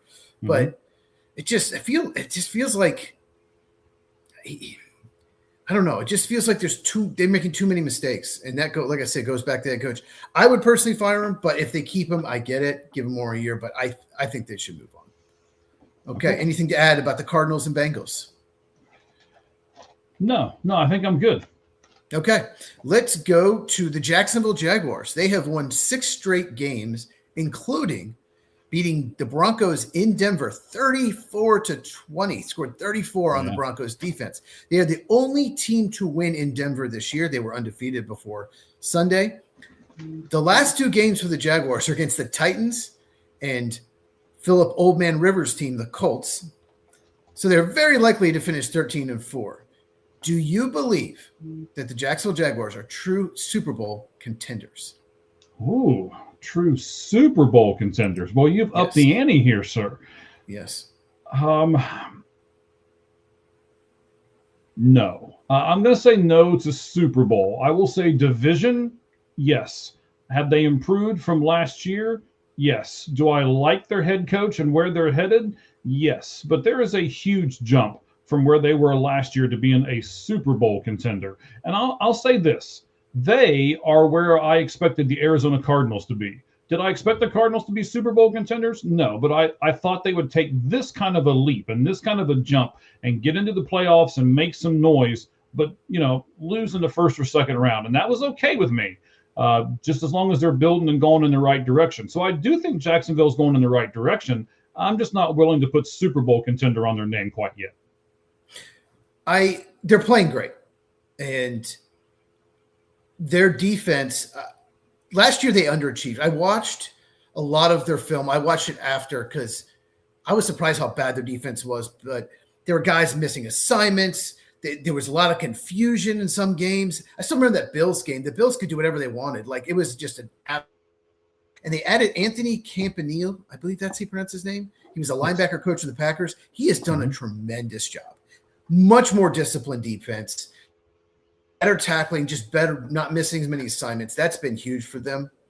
But yeah, we'll talk more about Liam Cohen, their head coach, in a second. So Trevor Lawrence is finally playing like a franchise quarterback. In the last 4 games, if you did not know, he has thrown 12 touchdowns and 0 interceptions. That's with Travis Hunter out for the year. So what do you think's been the biggest difference for him? I mean, you can't say he's gotten better players around him because he really hasn't. You're raising your eyebrow there. Well, they did trade for Jacoby Myers from the Raiders, and he's been terrific for them, and they just extended him. So that's okay. That was going to be my point, but But go ahead. All right.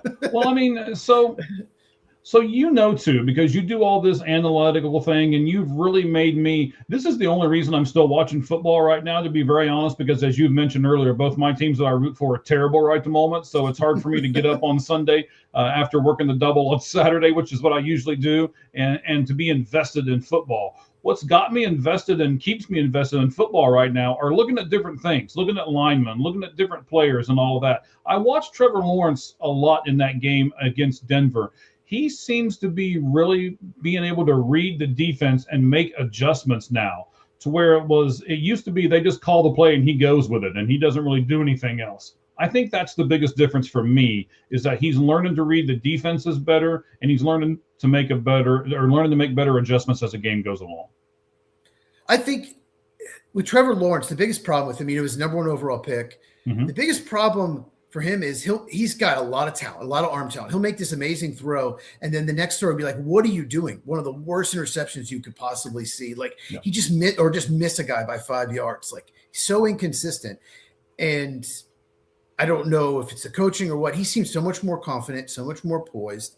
And I think it helped getting Jacoby Myers, because he is, he's not as talented as Brian Thomas Jr., Travis Hunter, but he's more reliable. He's that veteran that's just reliable. He's going to always run the right route. He's going to make the catch. And I think that's just really, really helped Trevor Lawrence. I think that's been the biggest difference, to get a veteran in there. He's always had young receivers. So Yeah, and if this Trevor Lawrence is what the Jaguar fans have been waiting for. Okay. Do you think this is sustainable? Do you think he will be a franchise quarterback going forward, or do you think he still might revert to the old Trevor Lawrence? That's going to be the big question, and I think we're going to find that out when they make the playoffs. What's going to be interesting to me is to see, can he handle the pressure? Because as you and I both know, as you get deeper and deeper into the playoffs, the team that's across from you gets better and better. It's like right now, right? It's one thing for the San Francisco 49ers to beat the teams on the last place schedule. It's one thing for the New England Patriots to beat the teams on their last place schedule. But it's going to be a different ball game when you get into the playoffs, and all of a sudden everybody every week is a really good team. So I want to see Trevor Lawrence under that kind of pressure and see what he delivers when that happens. Bears also play last place schedule. Just saying. Yes. Yeah, we'll see. They still have a chance at number one seed. Jaguars, not very unlikely, but they still have an outside shot at that. And like I said, if they win their last two games versus bad teams, they will win the division and probably be at worst the third seed. So yeah, we'll see what happens. They'll get that. They would get a home game then. Okay. Last question about the Jaguars. If they finish 13-4, they beat the Colts and Titans. Do you think Liam Cohen, would he get your vote for Coach of the Year? Or is there someone else that's ahead of him?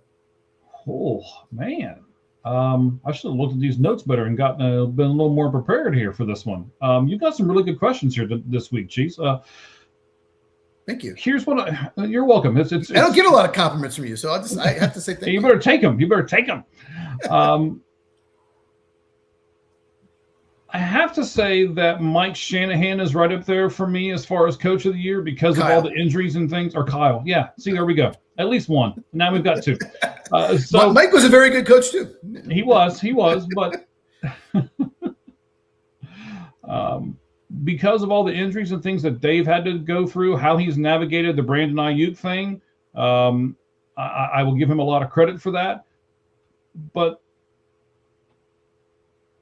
he's at least going to be the Jaguars coach is at least going to be in my top three right now. And we'll see how the season ends as to whether he'll stay 1, 2, or 3. I would have him second. I think he's done a tremendous job. He's changed the culture there too. Like I said, they were very undisciplined last year. I think the run game stunk the last couple of years. As soon as he got there, they became a great running team. So he's really improved that. And of course, Trevor Lawrence is playing well, but I still think Mike McDonald in Seattle has done a tremendous job. And I would still give him my vote, just slightly over Liam Cohen, but we'll see what happens. Okay. Third topic. It was announced that the Kansas City Chiefs, they're building a dome stadium in Kansas for the 2031 season. This is the third team that has announced a future dome stadium that is currently outdoors, the other two being the Bears and the Browns. So after these open, about half, just under half, of the NFL will have a dome or retractable roof, some kind of dome possibility. So my question for you is, do you prefer football in dome stadiums where typically you're going to get more offense to help the passing game? It's funny. I've really contemplated this question because I knew this one was coming. We talked about it a day or two ago when the Kansas City announced it. I understand what they're doing. I'm sure we're going to talk about this a little more in depth here in a moment, but I understand what they're doing.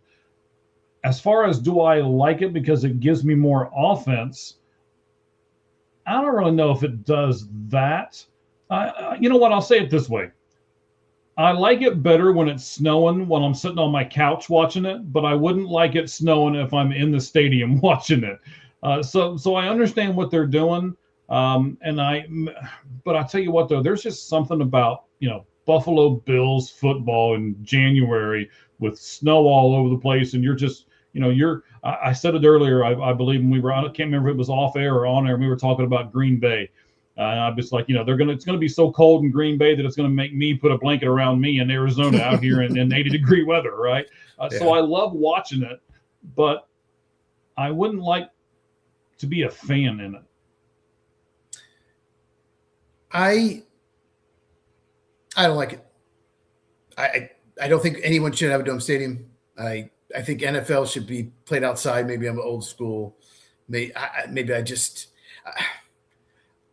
mean, there was a game last year where the Bills beat the Lions in Detroit 48-42. It was so entertaining. It was so fun. Not going to lie. It's fun to watch this kind of Jared Goff and Josh Allen were tremendous.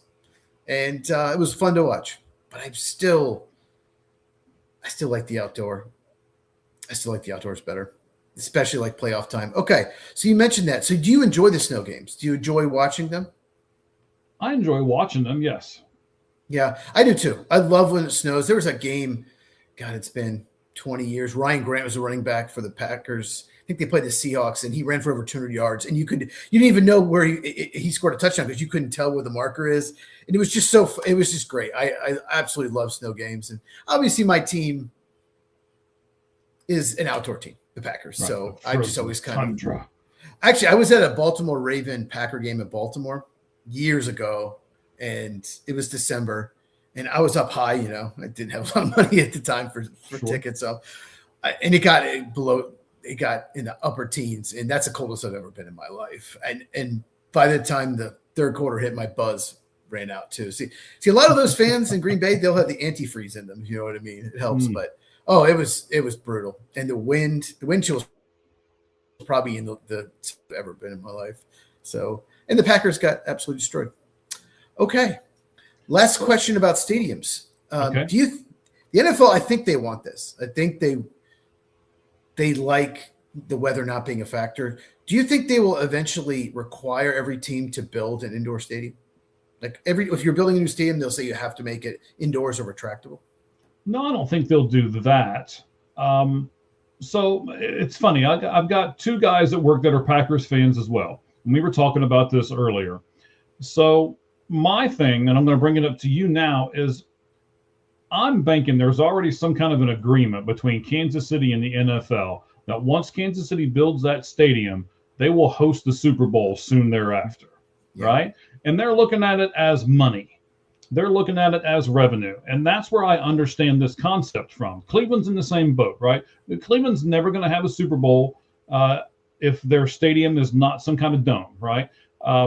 Green Bay is the same way. All of these Buffalo, same way. And they're building one that I don't believe it has I think they're going to stick with a traditional open air stadium. But what the NFL is going to try to do, which I think is interesting, is I believe they're going to try to do the draft in some of these colder weather places because the draft is not necessarily in winter time. I think they're going to try to pump revenue like they just did with Green Bay, right? And they just did it with Detroit not long ago. Mm-hmm. I even think they did it in Cleveland a few years ago as well. Yeah, it's late April, so it's warm enough. Yeah, right. So I think it's going to be an interesting dichotomy moving forward. If they're like, okay, if you make the Dome Stadium, we'll put you there. We'll put a Super Bowl there because let's face it, the Super Bowl was not for you and I. All right, you and I are not ever going to get 50-yard line tickets to the Super Bowl unless the lights out. It's for Taylor Swift. She lands her plane on the field.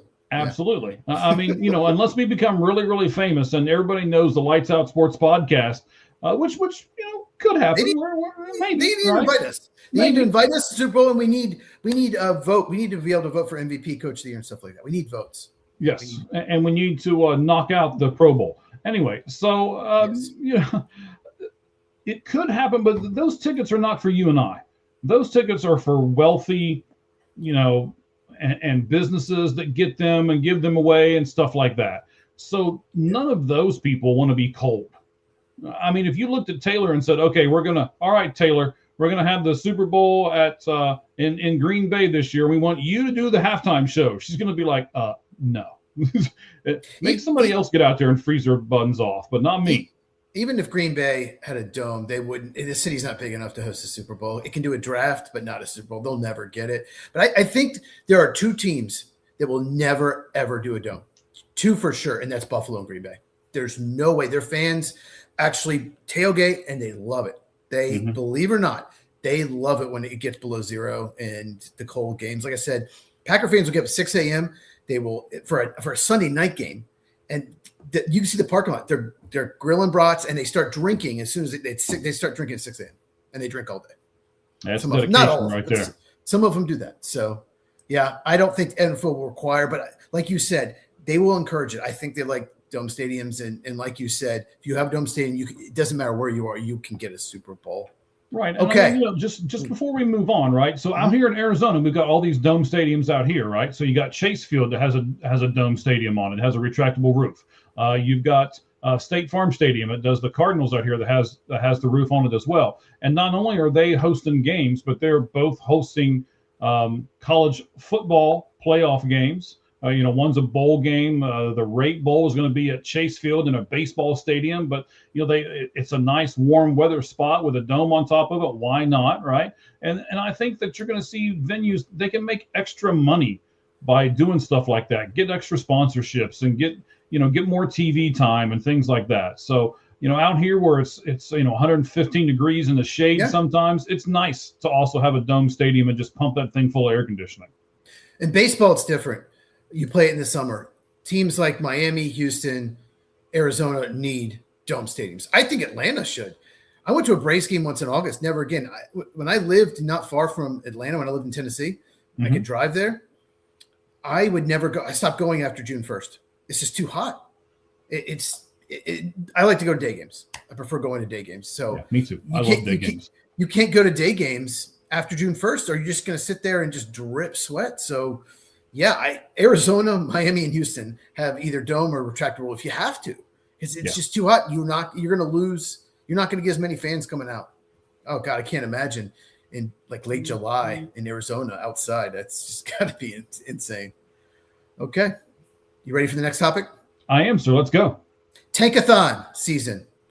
If you're not going to make the playoffs, we've talked about this, might as well lose. So the Giants and the Raiders currently are tied at 2-13 for the worst record in the NFL, and they play each other Sunday. The loser that'll be a great game. It will be a great game. Well, it'll be a great game for not the good reasons, but for all the bad reasons. The loser will clinch the first overall pick if they lose and lose next week. Even if they lose and win next week, they still could get it, especially the Giants, the tie breaks. But so basically, if the Giants, Raiders lose next week, you pick first in the draft. So you are the owner of either team. Your owner, Mike. Okay. Do you encourage the head coach, Afka or Pete Carroll, to play younger guys, or basically make sure you lose that game? Yes. And I don't even have to think about that. The number one pick is so much more vital than the number two pick. Nobody ever talks about who's got the number two. Everybody's always talking about who has the number one. And I understand that, the Giants are not going to go off Jackson Dart, so they don't need a quarterback at number one. But the Raiders could either use that quarterback at number one, get somebody younger, or, as you love to say all the time, trade that puppy back, fall back somewhere in the teens, and then get two more draft picks out of it. And both of those teams have multiple needs. So either way you go there, you can't lose. Whether you take the number one pick and grab a superstar, or whether you trade that pick back and get a couple of extra picks and still get a good pick, you can't lose either way there. So yes, I would do everything within my power to make sure I secure that number one pick. Here's the thing with that. What if just Fernando Mendoza is the only quarterback that comes out that has any chance of going like top 10? So there's only one franchise type quarterback for sure, right? Assuming he comes out. I mean, I think he will. Yeah. If the Giants have the first pick, they can get so much for that pick. The Jets pick fourth right now. The Jets have 2 first-round picks in each of the next 2 years. They have 2 seconds, I believe, as well. If you pick second, there's only one quarterback, then you have to make that pick. And it's a weak top 5. We'll talk more about that as we get closer to draft, but it's not the top. This is one of the worst top 10s as far as talent that I've seen in a long time. So I could not agree more. You have to lose this game. You have to if this team fights hard and this coach makes a strategic move and wins, I'm going to be livid, because it could completely, especially like the Giants, it could really hurt their franchise. So I think you know where I'm going with the next question, obviously. Well, actually, I don't know. They both need it. But so who do you think needs the first pick more, Giants or Raiders? Jeez. It's like saying which catastrophe needs the hospital to be closer to them. I tell you what, take one. I tell you what, it's a tough question. Pick one team, I'll take the other. Why maybe why you think they need the first pick more. Okay, so that makes it a little easier for me, to be honest, and it's probably going to hurt you a little bit because I'm going to take the easier one. Okay. I think the Raiders need it for the quarterback. I do like Mendoza. They've got a good running back. They've got Max Crosby, so they've got a few pieces out there. They've got a good tight end. Yeah. Do what now? Brock Bowers. Yeah. Yes, they got a great tight end out there as well. So I even think that this would be a spot to where a quarterback would actually look at it and say, yeah, I'll go to the Raiders. Look what they've got. Because a lot of times what these teams seem to do, the Bengals have done it. They went out and got Joe Burrow and have never been able to protect him. And he just gets injured over and over again. So hopefully the Raiders have set themselves up a little bit better for this.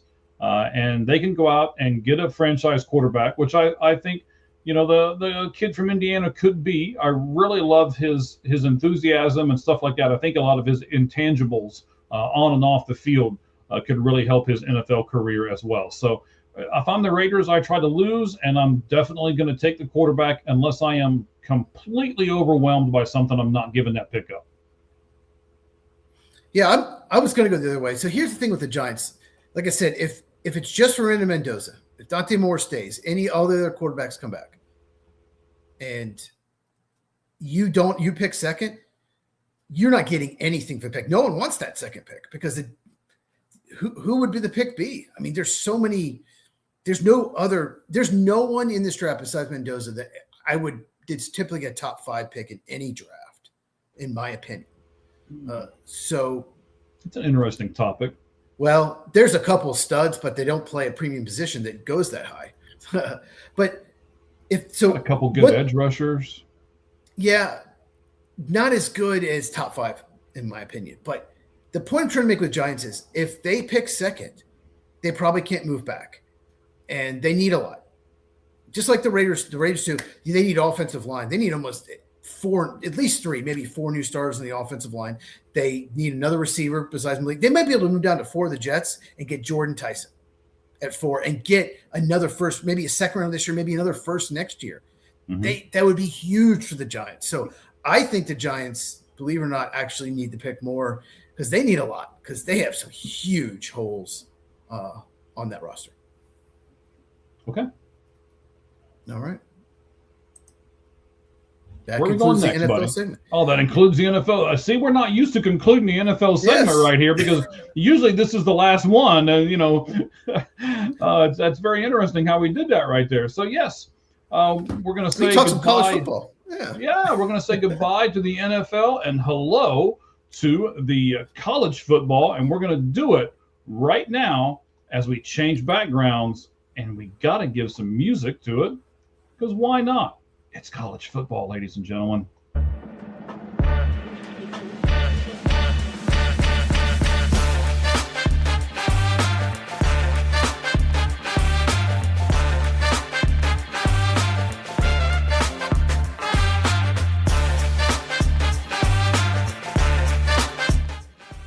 All right, guys, we are going to jump into this college football thing with both feet.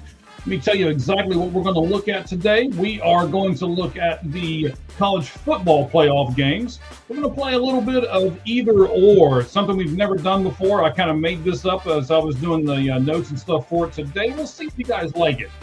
Comment and tell us here in just a few moments. We're going to look specifically at James Madison and at Tulane. We're then going to look at the bowl games. There's quite a few of them between now and next Tuesday. I'm going to take one. Cheese is going to take one. And we're going to specifically talk about that. And then we are going to end our college football segment here by talking about Notre Dame and what's going on there a little bit. And the last thing that we are going to do is, of course, the lights out list, our version of the top 10. And that's going to be here in just a few moments. And the topic, Rookies of the Year in the National Football League.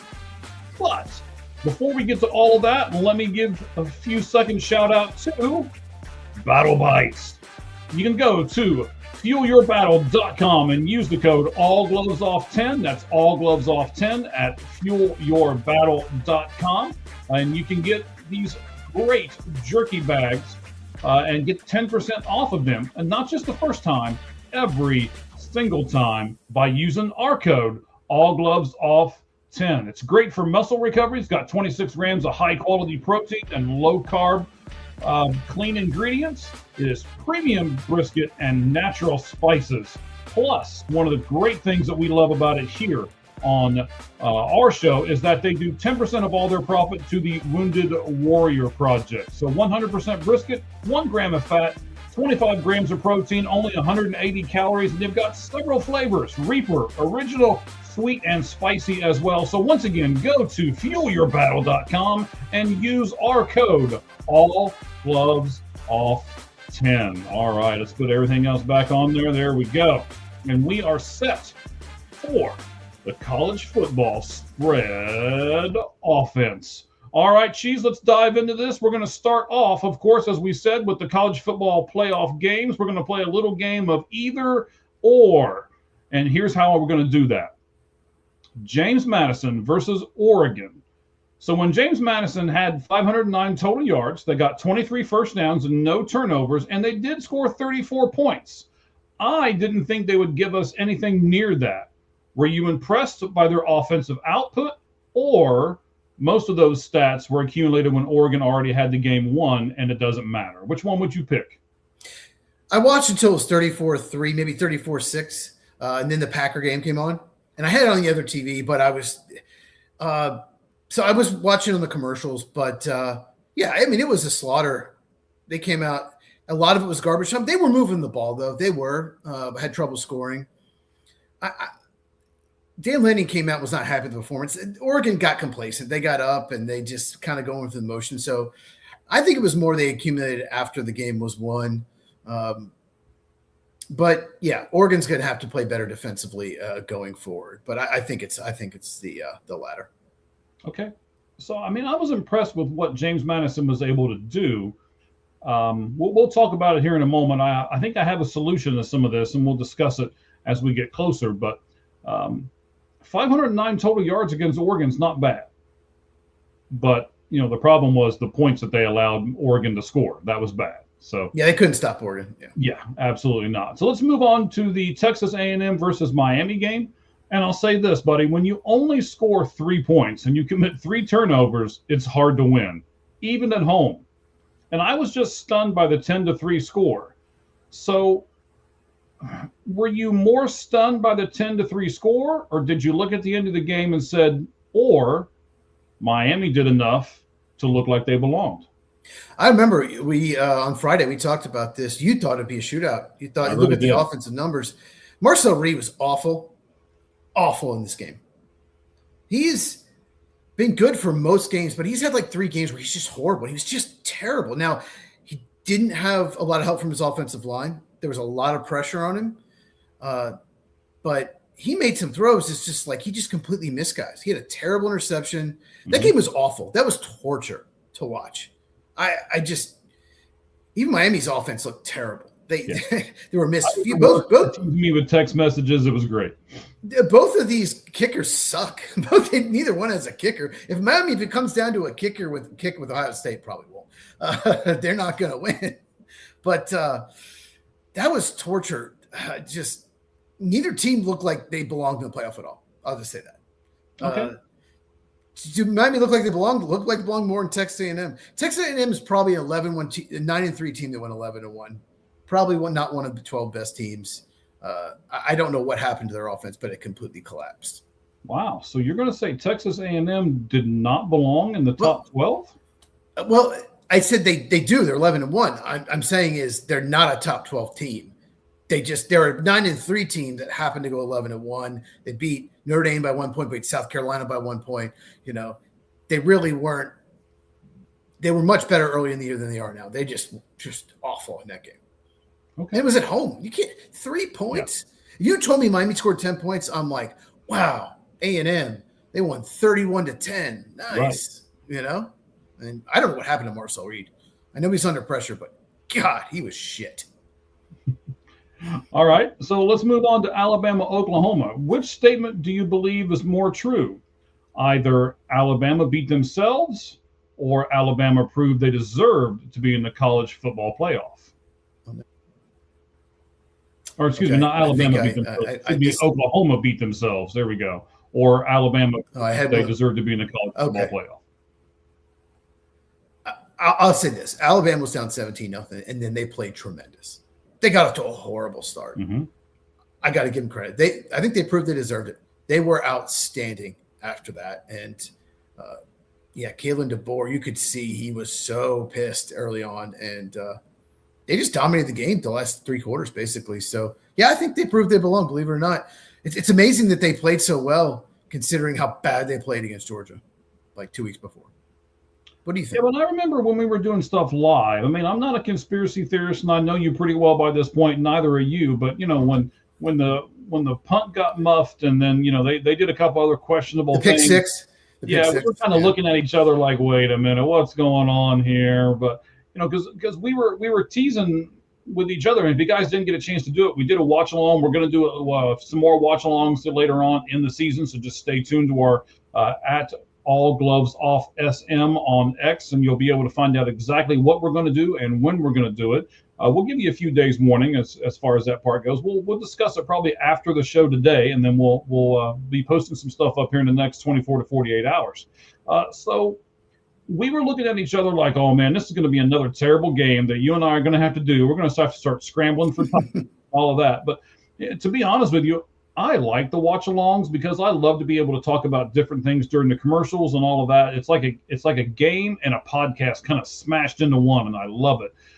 So we thought we were going to be scrambling. All of a sudden, Alabama comes back. It did look a little sketchy when it all was happening, but I kind of went back and rewatched it, and because that was the only game worth watching twice. None of the rest of them were worth watching once. But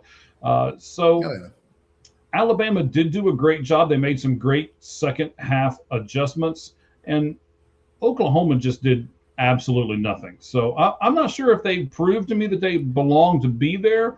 What they proved to me in Alabama is that they can do second half adjustments, and their coaching staff is much better than the coaching staff at Oklahoma. And that's pretty important when you're going against other really good teams. Well, before the mistakes, was 17-0, and they had a really good drive to make it 17-7. If they go 3 and out and punt it again, they were pretty much done. And they had a really good drive. I'm not sure Zaire Brooks got that touchdown on that drive, but maybe it was Horton. But before all the mistakes, Oklahoma, they made it 17-7. They got back in the game. When you're down 3 scores, you're not in the game. That's what I always say. 2 scores, you're in the game. 3 scores, you're not. And then they started making mistakes, and then it was tied like that. But Alabama still outplayed him in the second half, and Ty Simpson, they started protecting him better. And like I said, Isaiah Horton and Zaire Brooks, who were their number 3 and 4 receivers all year, were tremendous.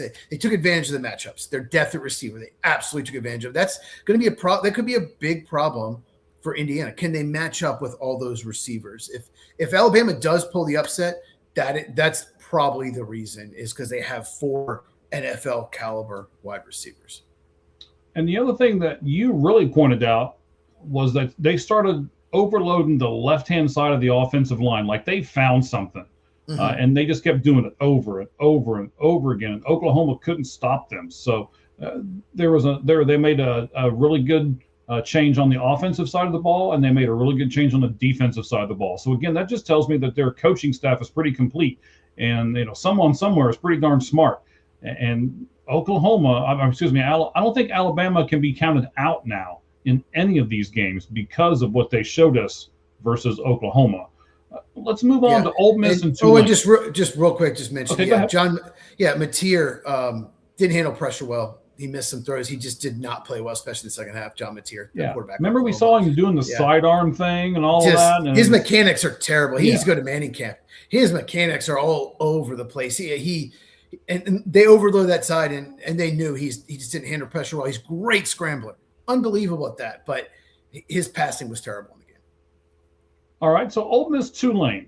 Here's my question for you. I think this will be an interesting one. We may talk about this for a few minutes.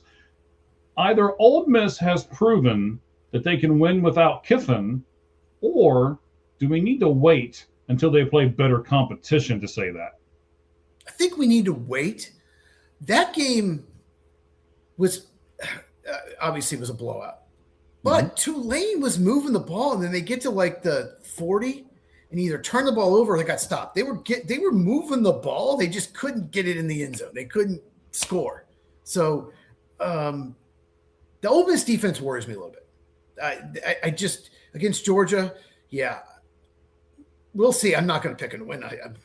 Who knows? Maybe I'll change my mind. But the defense, Ole Miss worries me because Tulane did move the ball. So I think we have to wait and see against Georgia because they were beating Georgia going in the fourth quarter in that game. That's their only loss this year.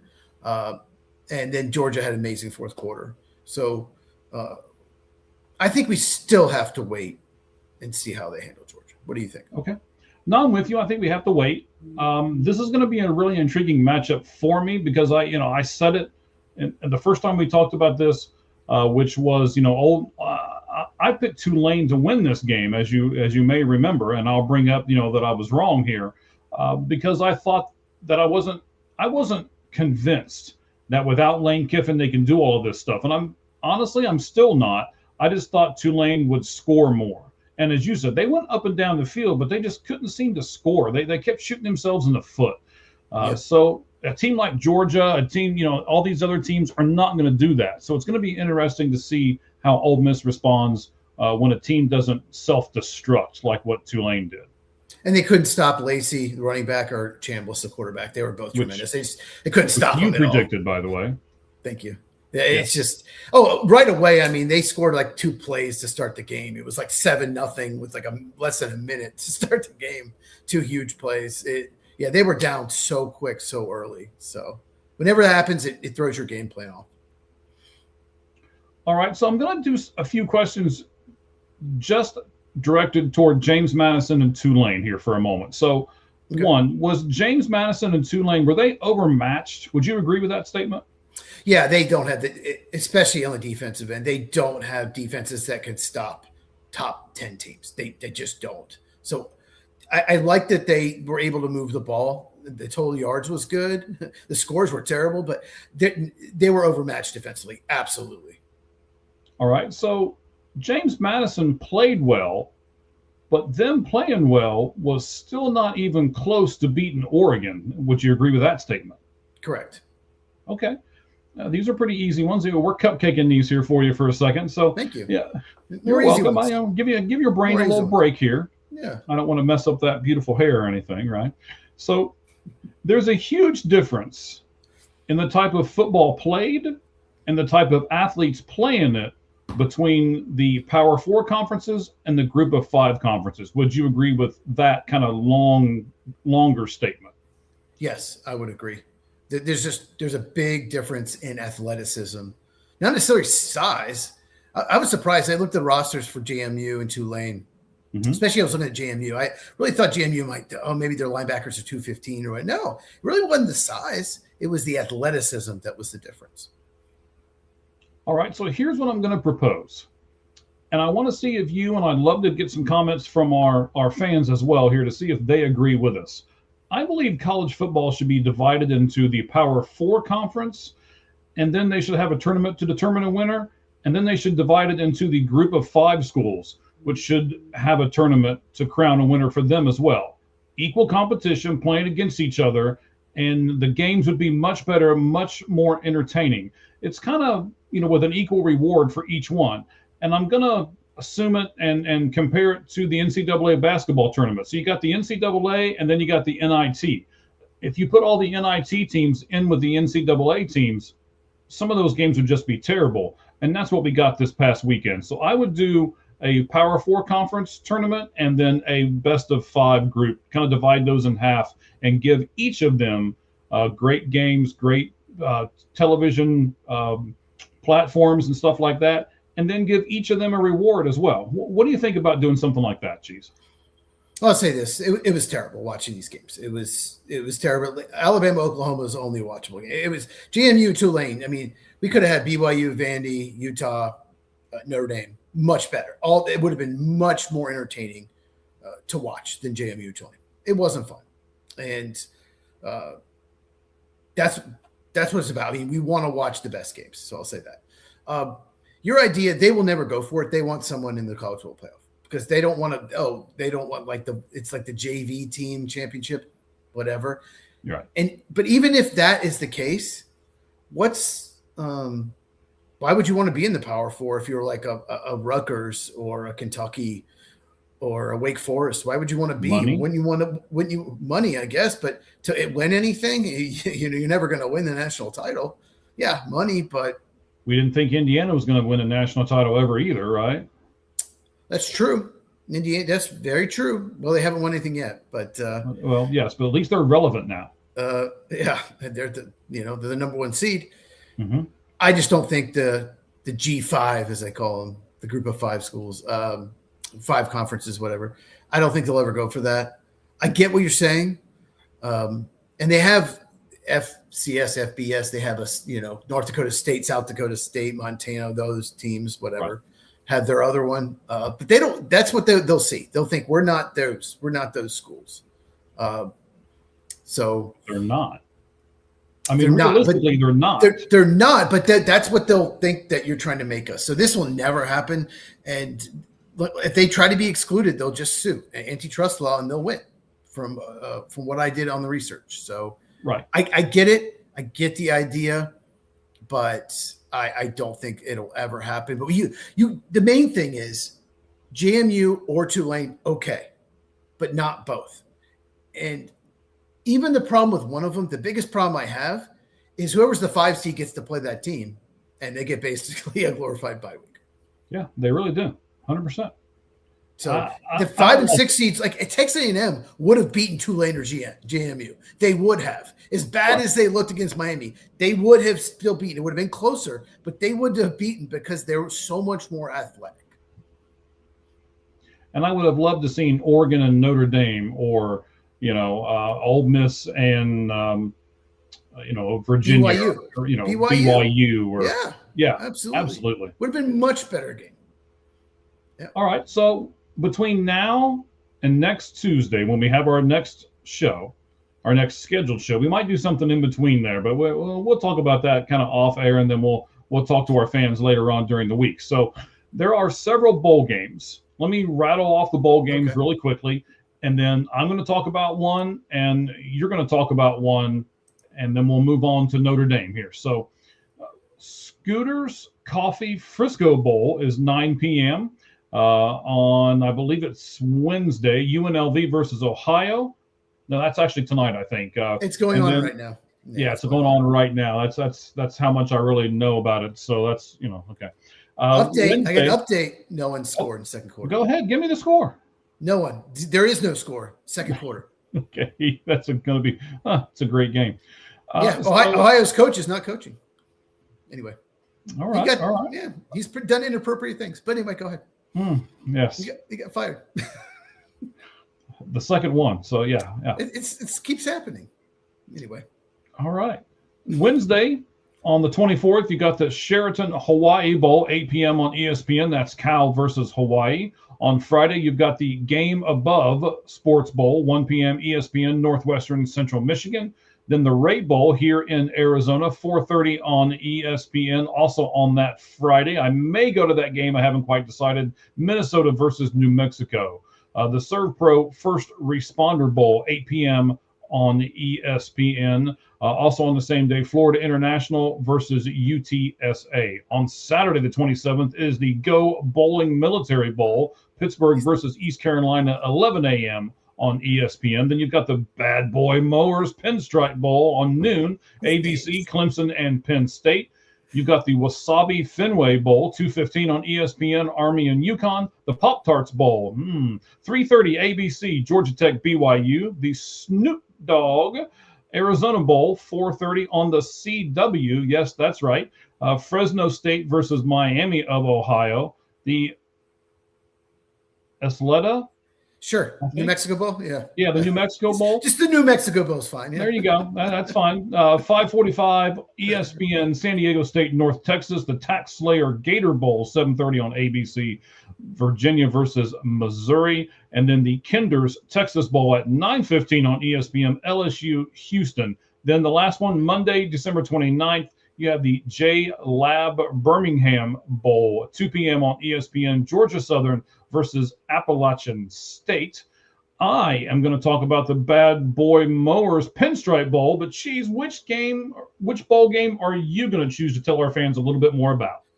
There's also the Radiance Technologies Independence Bowl, Coastal Carolina, Louisiana Tech, Liberty Mutual Music City Bowl, Tennessee, Illinois, Valero Alamo Bowl, USC TCU, the Relia Quest Bowl, Iowa Vandy, and the Tony the Tiger Sun Bowl is Arizona State Duke. Oh, wait, Cheez-It Citrus Bowl, Michigan, Texas, SRS Distribution Las Vegas Bowl, Nebraska, Utah.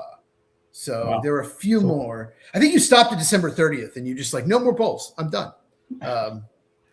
Which one I'm talking about? Well, I'll say this. I was going to talk about the Liberty Mutual Music City Bowl, Tennessee, Illinois.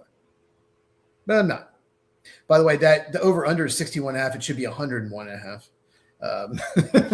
Both teams are not very good on defense.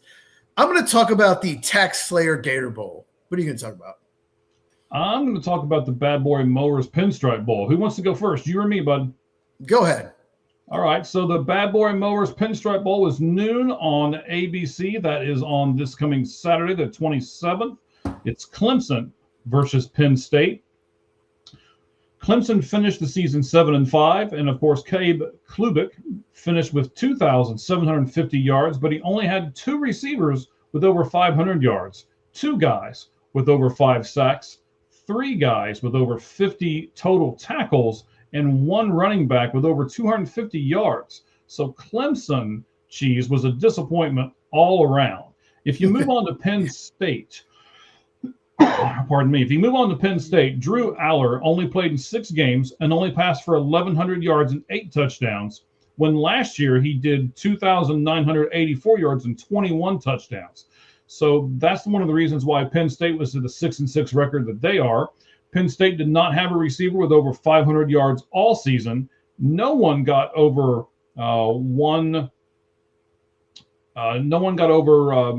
one interception, and no player had over 5 sacks. No defensive player had over 60 total tackles. But like the traditional Big Ten football, they had the legs of Katron Allen, who rushed for 1,303 yards, which turns out to be 6.2 yards per attempt and 15 touchdowns. So I'll say this as I wrap everything up on the Bad Boy Mowers Pinstripe Bowl, noon Saturday on ABC. Clemson has to throw it. Penn State has to rush it. So I'll take the rushing of Penn State to come out on top, 24-17. Okay.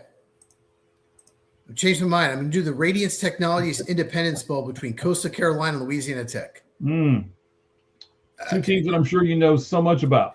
So I'll say this. Do you remember when it was the Poulan Weed Eater Independence Bowl? I missed that. Oh, my gosh. The Poulan Weed Eater Independence Bowl. Sounds like an awful disease. No. So I'm going to talk about Virginia, Missouri. And the reason I'm going to talk about that is Missouri was 8-4. They would have won the ACC. They would have. Like, they had one of the best defenses. I think they were second in points, fourth in yards, or vice versa. They had an amazing running game.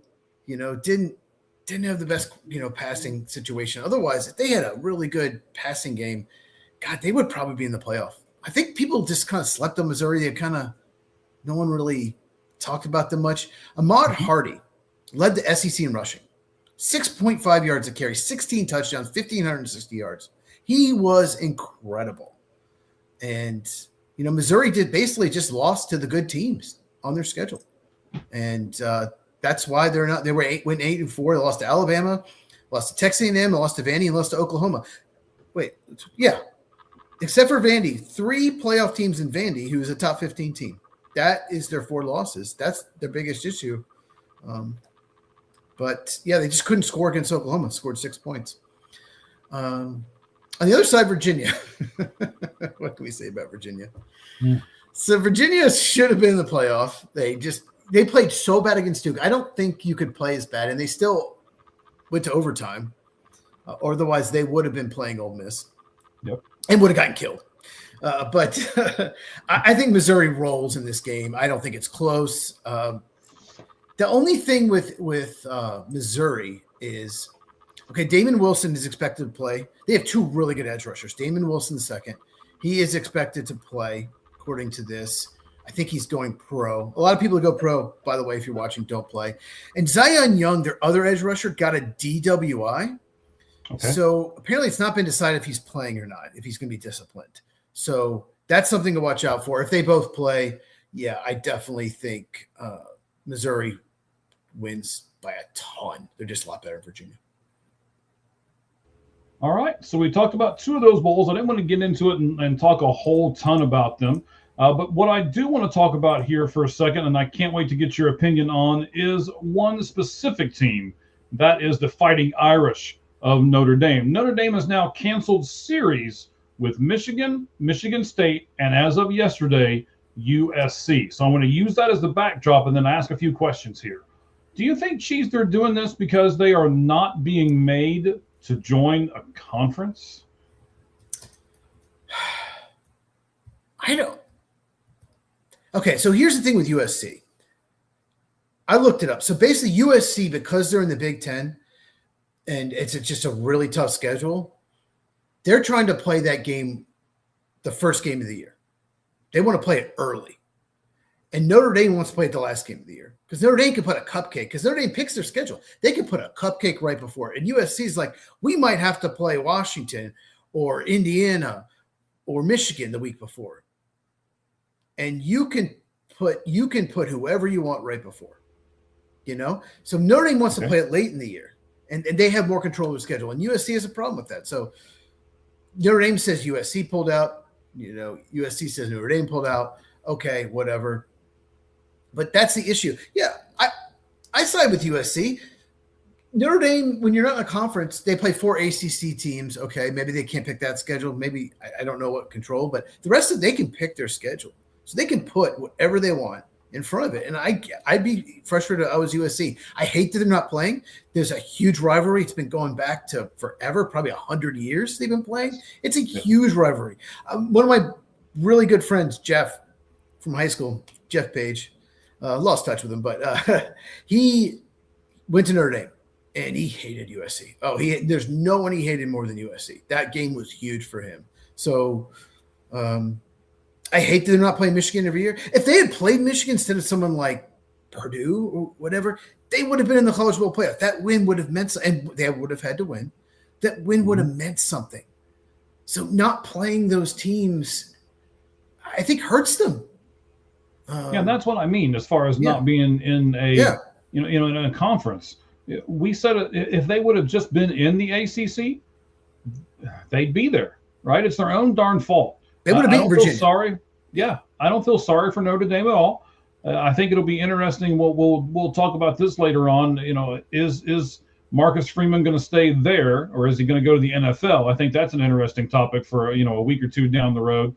But I don't feel sorry for Notre Dame whatsoever. But I do understand if they're upset because they didn't receive a college football playoff bid.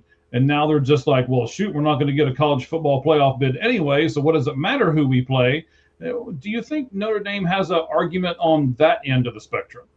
I thought Notre Dame should be in. We've talked about this. I made a video on my channel at Football with Cheese on there YouTube, you go. by the way. CHEZ, Cheese. Yeah, at Football with Cheese. I thought Notre Dame should be in. I don't feel sorry for him because I think they should join a conference. But I just thought their only 2 losses were to Texas A&M and Miami, playoff teams. So I think they had the best losses of any team in the country, minus, of course, Ohio State, who only lost to Indiana. But they had a good resume, in my opinion. But at the same time, yeah, I think they were punished, and they didn't make it because they weren't in a conference. They didn't get to play in the conference championship game. So I think we've talked about this, but I'm going to mention again. Mm-hmm. If you want them to join a conference, make it so they can't be higher than the 9 seed.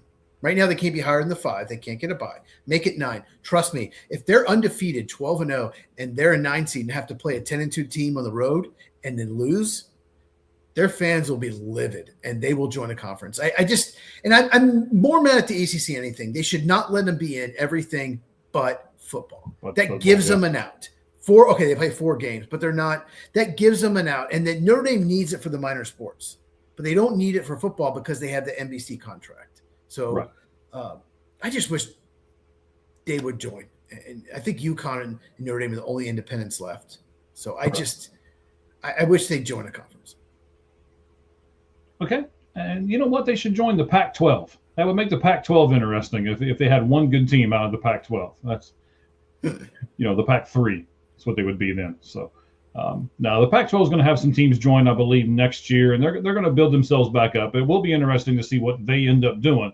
And which one do we consider them? Do we consider them the power conference, or do we consider them a non-power conference before it's all said and done? But you can't with that lineup, in my opinion. But we'll talk about that. That's a different thing for a different show. But we'll talk about that.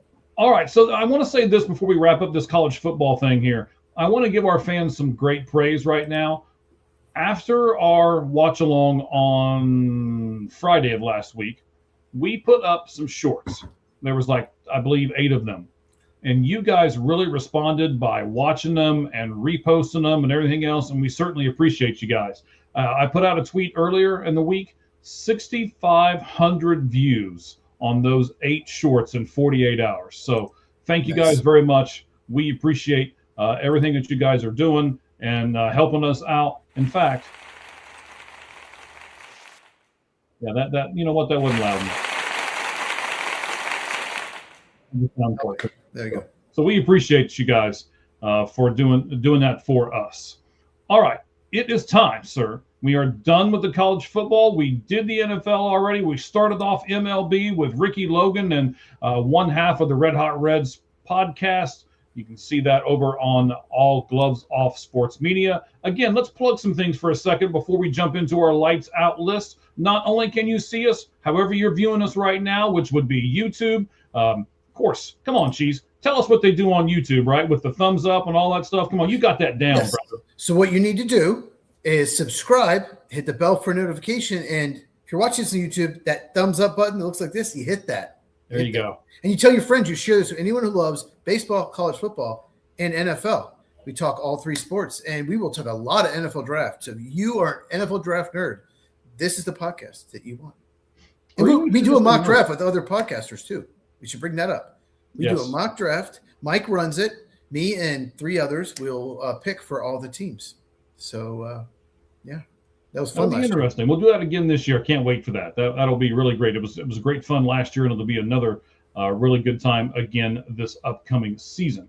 So thank you guys for doing all that. We are also on our audio only platforms. You can get us on not iHeart yet. We're working on it. You can get us on Apple and Spotify there. And then, of course, we've got a TikTok going now. We're starting to do Instagram stuff. So if you've got all of those social medias and you prefer one, then make sure you catch us on that one because we're on them all.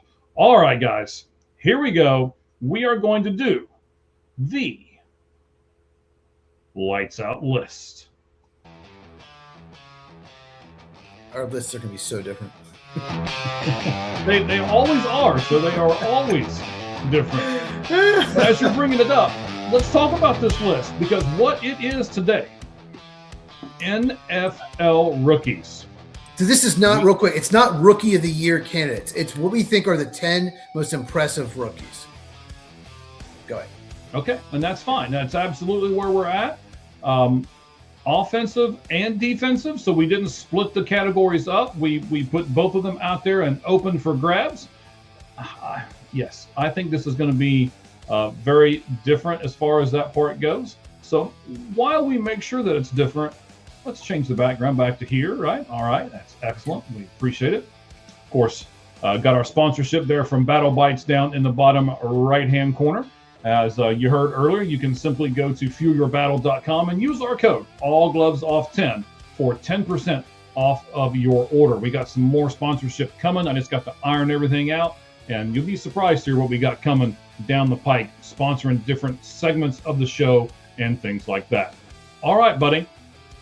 Top 10 NFL rookies so far this season. Starting at 10 and going to number 1. Are you going to take it first, or you want me to take it first? I haven't decided. I'll say this: I have no Green Bay Packers. They're not getting much out of the rookie class. No. Ironically, I just looked at it. I have an Arizona Cardinal, I have an Arizona Wildcat, and an Arizona State Sun Devil on here. A lot of Arizona on here. Interesting. There you All right, I'll go. go. All right. Number 10, I have a Marion Hampton, running back for the Los Angeles Chargers. I almost said San Diego there. He has been hurt and Almost missed time. me. Yeah, he's been hurt and he's missed most of the season. But when he's been out there, he's been a terror. He's athletic. People bounce off of him. He's back now. I did not take. If you were injured, I with most impressive. So if you were hurt and missed half the year, I did not knock you down, unless you've missed like most of the year, like Walter Nolan or something. But yeah, a Marion Hampton, Chargers first round pick. He's going to be really, really good. Okay, my first pick is going to be a New England Patriot, an offensive tackle for them. Okay. Will Campbell. He's made 12 starts, 87.9% pass win rate, and 70.4% run block rate. He was drafted in the first round with the number 4 pick.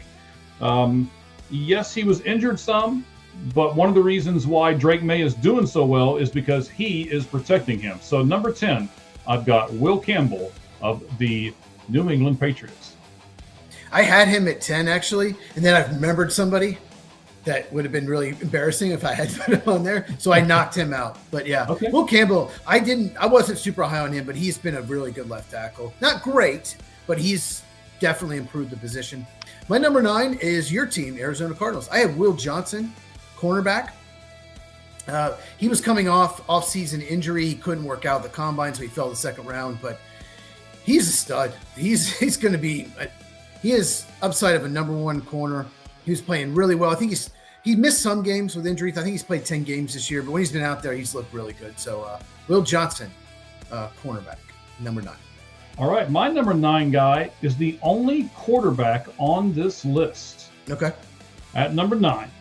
1,417 passing yards with 10 touchdowns, 3 interceptions. He has rushed for 317 yards as well. I almost put him a little higher than this with his 7 touchdowns, but I put Jackson Dart, the New York Giants quarterback, at number 9. I looked at all 3 quarterbacks, Tyler Shuck, Cam Ward, and Jackson Dart. I just couldn't put them on there. There's just too many other just good players. But yeah, if we did a top 20, I would have put all 3 of those guys on.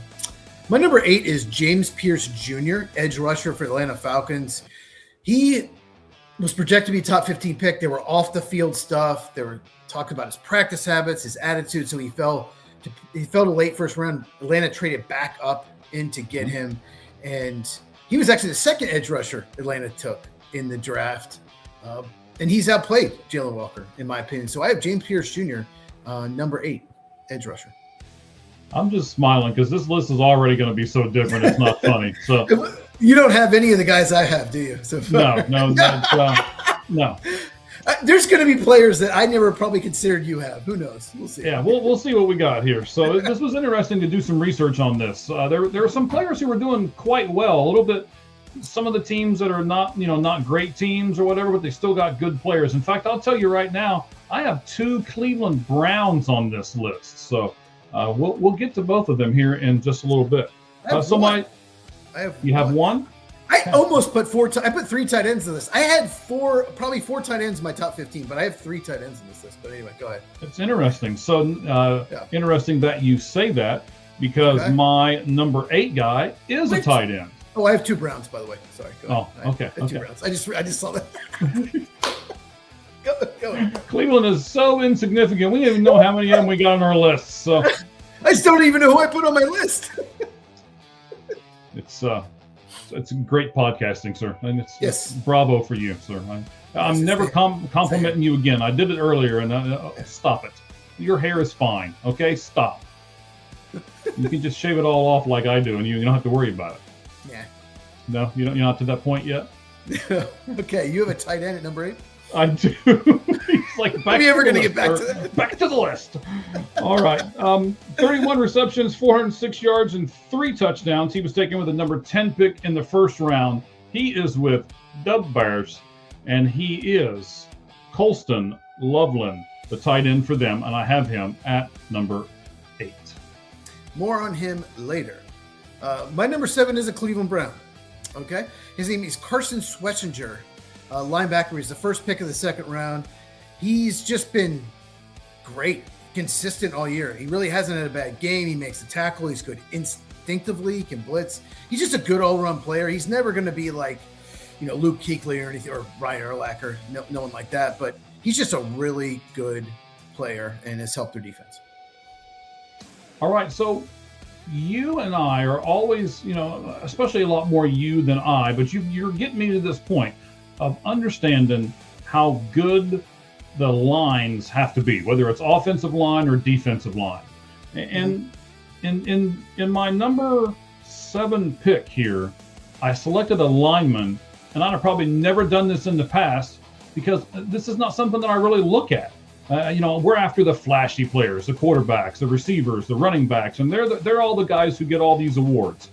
But this guy, in his interior defense, has really made the Seattle Seahawks a great team. Let me give you some of his stats because I wanted to go off of stats too. In 12 starts, he's got a 91% pass block win rate. That is outstanding, especially for a rookie. And he has an 84.6% run block win rate. He was taken with the number 18 pick in the first round, Gray Zabel, guard, Seattle Seahawks. You know why I didn't include him in my list? Why is that? It's because that Thursday game against the Rams, Kobe Turner destroyed him. He had a horrible game. Kobe Turner was just outstanding for the Rams, defensive tackle. Seahawks still won. I don't know, maybe they just sit with me, so I just couldn't put him on the list. Just because I know it's just one game, but God, he was bad. But yeah, I love that pick for the Seahawks. My number 6 is another Cleveland Brown, Harold Fannin Jr., tight end / fullback. He has really come on. He's got chemistry with Shadur Sanders. He was unbelievable Bowling Green. Set MAC records, just incredible, but he didn't have a great workout. Falls to the 3rd round. He's just one of those guys you just knew would be good. You didn't know how good. So probably a 3rd round steal. But yeah, Harold Fanning, he's absolutely come on. He's Shadur Sanders' favorite target for the Browns. So yeah, I have him at number 6. Now, was that your second Cleveland Brown on your list? So that they're done, right? Yes, I did not have that player that you probably have. He just couldn't find room for him. Yeah. Well, I've still got 2 more Cleveland Browns to get to on this. Besides these 2? Besides those 2, yes. Who besides Quinshon do you have? Well, no, okay. So never mind. One of them's going to be Quinshon in a moment, but yeah, we'll talk about it. We'll talk about it. We'll get there. Okay. So the New York Jets finally have somebody in a rookie class that was good, and I put him at number 5. I don't believe you. I don't believe you. 12 starts, 91.1 pass blocking win rate, 78.8 run block win rate. He was taken with the number 7 pick in round 1. Armand Membu. Yes. So the Jets fans, you actually did get a good player in the first round, just probably not the one you were hoping for. Yeah, I really like that pick. I was really high on him. I think he's been a little inconsistent. I've seen some games where he got beat. I just couldn't quite put him on my list. Another one that would have made the top 15. But yeah, I like their approach to get offensive line first. We'll get the quarterback later. Let's make sure we have a good offensive line. My number 5, another tight end. Tyler Warren for the Indianapolis Colts. Got up to him. He was unbelievable at Penn State. He was the main focus. Their offense was designed around him. He got off to an amazing start. Since the quarterback situations dropped off, he has dropped off. And I'm a little disappointed in his blocking. I thought he'd be just an unbelievable blocker like he was in college. So I couldn't put him higher than 5, but he's still a stud. Tyler Warren, he's athletic. He can do it all. He can run. So yeah, Tyler Warren from the Colts, number 5. All right. More on him later. Okay. So I have him a little higher than you. Okay. My number, I believe it's 5. I don't know. Like I said, I have notes all over the place for this one, and I was a little scatterbrained with this stuff, so I got notes everywhere. But my next person on this list has 196 carries and 758 rushing yards, 7 touchdowns, 17 receptions for 98 yards. He was actually taken in the 2nd round by the Cleveland Browns. That's where I'm putting Quinshawn Judkins is, I believe, number 5 for me, running back, Cleveland Browns. He's been very good. Only 3.6 yards a carry. I just couldn't put him ahead of these other 10 guys, but I get it. Yeah. And really sucks for him. He has a really devastating injury. He'll miss probably the entire offseason program for him. Number 4, you mentioned him already, Colston Loveland, tight end for the Chicago Bears.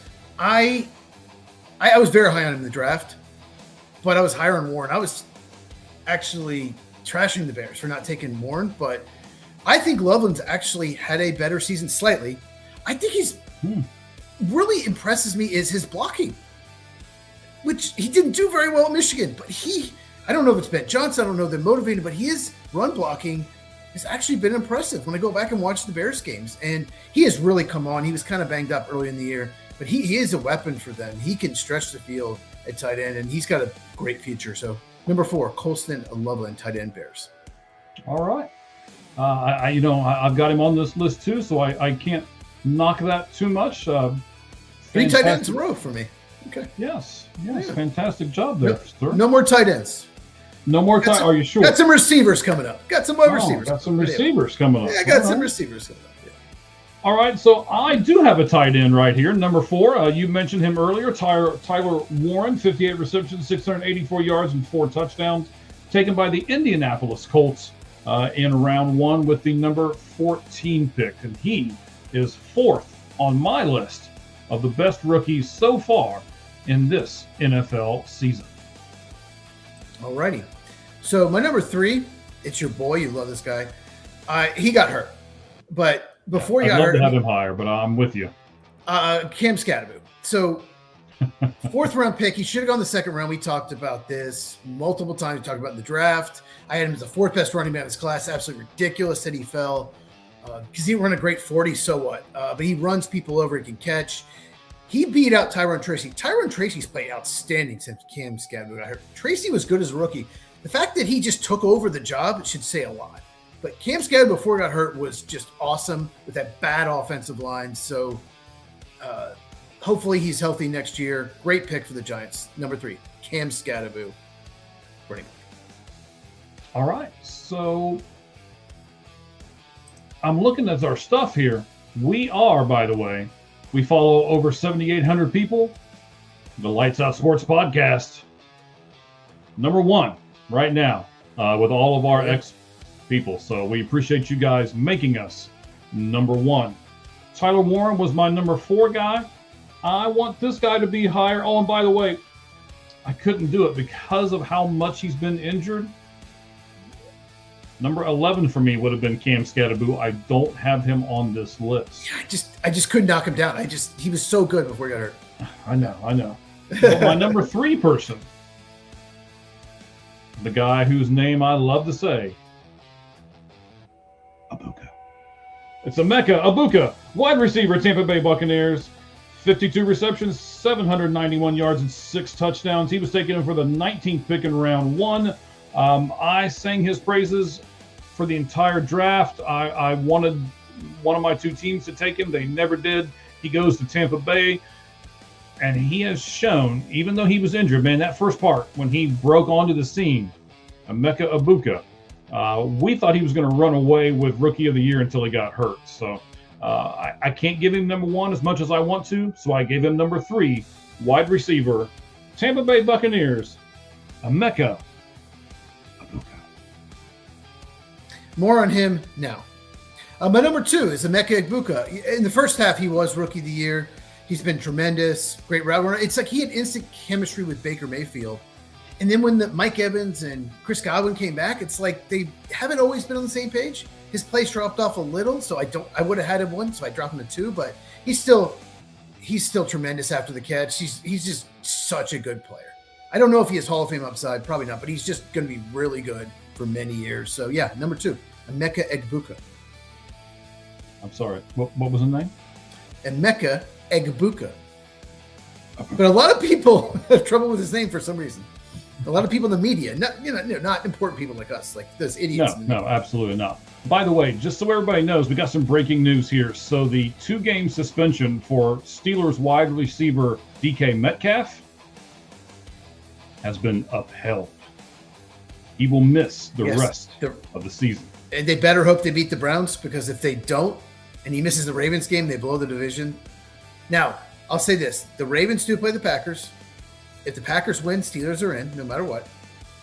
And Lamar Jackson, though, was a non-participant with a back injury at practice today. There's my breaking news. All right, excellent. So I was kind of hoping you would have this guy before me so that you could help me with the pronunciation of his first name, because you know me and names. I have him number 1. Do you now?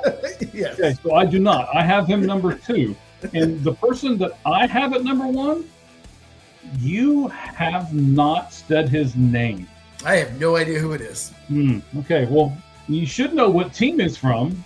Oh, no, of course I know what team he's from, but I can't think who you picked. But okay. All right, so Mr. McMillan, wide receiver. Tetero. Yeah. Just Tetero. But you can call him Tet McMillan. That's a lot of people call him in the media. Big T. That's on a Big T.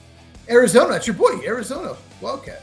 Yes, he was a former Arizona Wildcat, absolutely. Yeah. This year in the NFL, he's had 57 receptions for 826 yards, 6 touchdowns. He was taken with the 8th pick by those Carolina Panthers in the first round of the draft. He has made a huge difference for them and for Bryce Young. So I put him second, but I think there's a Cleveland Brown who we'll get to in just a moment who is better. Yes, Tetero McMillan, he was a little inconsistent early in the year, but he just makes big plays. He's been making every game. He seems to make 1 or 2 huge plays to make the difference. It's why they're in first place in the division. And really, yeah, like I said, really came on of late. 6'5", 215, and he can separate. He's not just a possession receiver. He's been tremendous, and he has passed, in my opinion, he will win Rookie of the Year. He's passed Ed Buka. So, yeah, I have Tetero McMillan for the Panthers. All right. So the guy who I've got at number 1, I just can't believe that you don't have him on this list. Cleveland Brown? A Cleveland Brown. And this guy... Shedeur Sanders? No, it is not Shedeur Sanders. And I'm sure that's what everybody was thinking he was going to do. They're like, oh my God, this retard's going to put Shedeur Sanders as the best rookie in the NFL right now. No, I think, okay, I know you picked. No, I'm not. I know you picked. 106 tackles, 1.5 sacks. And what really got me to go this way, 2 interceptions on a terrible team. I know they have a pretty good defense, which is where he plays, but a terrible team. Here's this, too. I voted with my heart a little bit here as well, because he is a former walk-on at UCLA and is now the favorite for Defensive Rookie of the Year. If you look at some different publications, he has speed. He's got the middle defensive look. He's just got everything as far as I'm concerned. Carson Swessinger? Yes, that guy. You mean the guy I had 7th on my list? Oh, did you have him 7th on your list? I did. Well, I talked all about him over here. I talked all about him. Okay. Well, thanks, buddy. So, you know what? I don't know. I don't know what it is today. But he's got to be better. Okay, we got to be better. I talked about he's good blitzer. He's great instincts. He's always seems to make the tackle, and changed their front. Their front seven's been incredible all year. So I was really high on him. There was a rumor he'd go in the first round. There was all these drafts and say, "Oh, he's going first round." He didn't. And the Browns had the first pick, the second round. They were like, "Okay, we'll take him. You're not going to take him. We'll take him." All right. So give me your number 1 guy, buddy. Okay, so I had a Marion Hampton running back Chargers at 10, number 9 Will Johnson corner Arizona Cardinals, 8 James Pierce Jr. edge rusher Falcons, 7 Carson Swessinger linebacker Browns, number 6 also at Brown Harold Fanning Jr. tight end, number 5 Tyler Warren tight end for the Colts, number 4 Colston Lovin tight end Bears, number 3 Cam Scadaboo running back Giants, number 2 Emeka Egbuka wide receiver Tampa Bay, and number 1 Tetero McMillan wide receiver Carolina Panthers. All right. So we didn't do something here. I want to get to it real fast. That is, we had our poll question up on All Gloves Off SM. It was how many bowl season games have you watched at least one quarter of, not including the college playoff? We gave you 0 games, 1 to 4 games, 5 to 8, or more than 8 games. Cheese, where did you fall on this poll? 1 to 4 games was what I have watched. Okay. So no one voted for 5 to 8 games. 6% of our viewing audience voted for more than 8 games. Good job, guys. You guys are dedicated to the college football play or to a college football game. That's fantastic. And then 1 to 4 games got 47%, and 0 games got 47%. So it's a little bit of a telltale here. Do we like the college bowl games? I usually love the college bowl games, but I have yet to watch one from start to finish, with the exception of the one that we did the watch along on, but I said not to include that there. So I would actually be in 0 games category, because I have yet to watch a quarter. I've watched some highlights, but I have yet to watch 1/4 of any game so far of this year. Boise State, Washington was interesting. I don't know if you saw highlights of that game, but that was an interesting game. It was an interesting game. At least it looked that way from the highlights. But yeah, I've just not gotten into it like I have in years past. You're the bowl guy. You love the bowls. You got to get into it. Right? You're right. I usually watch a lot of them. I'm working a ton right at the moment. Haven't got a chance to do it. Now, are you going to get to watch? Are you going to be able to? Are you off Christmas? Are you able to? Are you working Christmas Day? So I'm working even day both. And here's the way I look at it. My kids are grown and out of the house and all that kind of thing. So I want to work so that the people who do have kids can be at home with their families. So not that I'm trying to get any kind of sympathy vote or anything. No, that's pretty admirable. That's admirable. Yeah. You'll miss all the terrible NFL games on Christmas Day, because they're really not great. Yeah. Yeah. I'm only going to work 8 hours. The Chiefs Broncos sounded amazing before the year, and now it's terrible. Right? Netflix has got to be just, there. Well, that's the prime game, but it's like a 14-point spread. So, yep. Yeah. Well, all those games were supposed to be at least with competitive teams, and now most of them are not, with the exception of maybe Detroit. So, yeah, Detroit. At least Detroit's fighting for something, but still, Minnesota's out of it. It's those games end up being they're a disaster. I mean, Cowboys and Commanders are both out of the playoffs. It's terrible. So yeah, but I'm going to watch all 3. Why not? Right? Yeah. All right. Okay. Well, Merry Christmas.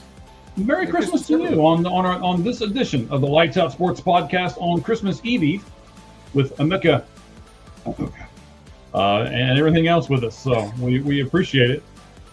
Thank you guys for making us part of your day. I know a lot of you, I've heard from you guys, you kind of split us up and you listen to us within 2 or 3 days, or you split up the segments, and one day you'll listen to the NFL, one day you'll listen to college football, the other one you listen to MLB. We don't care how you listen, just continue to do so on Spotify, on Apple, on X, on YouTube, on all kinds of different stuff. You'll hear within the next few hours, you will be able to go to our site on All Gloves Off SM on our X. We'll have a link tree up there where it'll give all of our links to all of our stuff. And the reason why we haven't done it yet is because there's a lot of stuff. You'll be surprised. There's tons and tons of stuff. So thank you guys for absorbing us and the All Gloves Off Sports Media platform. We appreciate it. We're going to add some more people. We're going to add some new stuff. We're going to get some great sponsors. But we don't need to do all of that because we got Cheese right here, buddy. How do you want to conclude today's broadcast, Cheese? I want to get Pepperidge Farm to sponsor us so I can say Pepperidge Farm, remember, Pepperidge Farm. That's what I want. But yeah, you can find me at Football with Cheese on YouTube, Football with Cheese, CAGEZ. I have my last few videos are about why Matt LaFleur sucks as a head coach of Green Bay Packers. And then also I have my thoughts on the DK Metcalf suspension. So make sure you go to my channel and check those out. All right. Fantastic. We will certainly do that. And as we do every single week, we tell you that the only thing that's fair in life is a baseball hit between the third and first base lines. Good evening, everyone. Thank you all very much. Merry Christmas or Bah Humbug.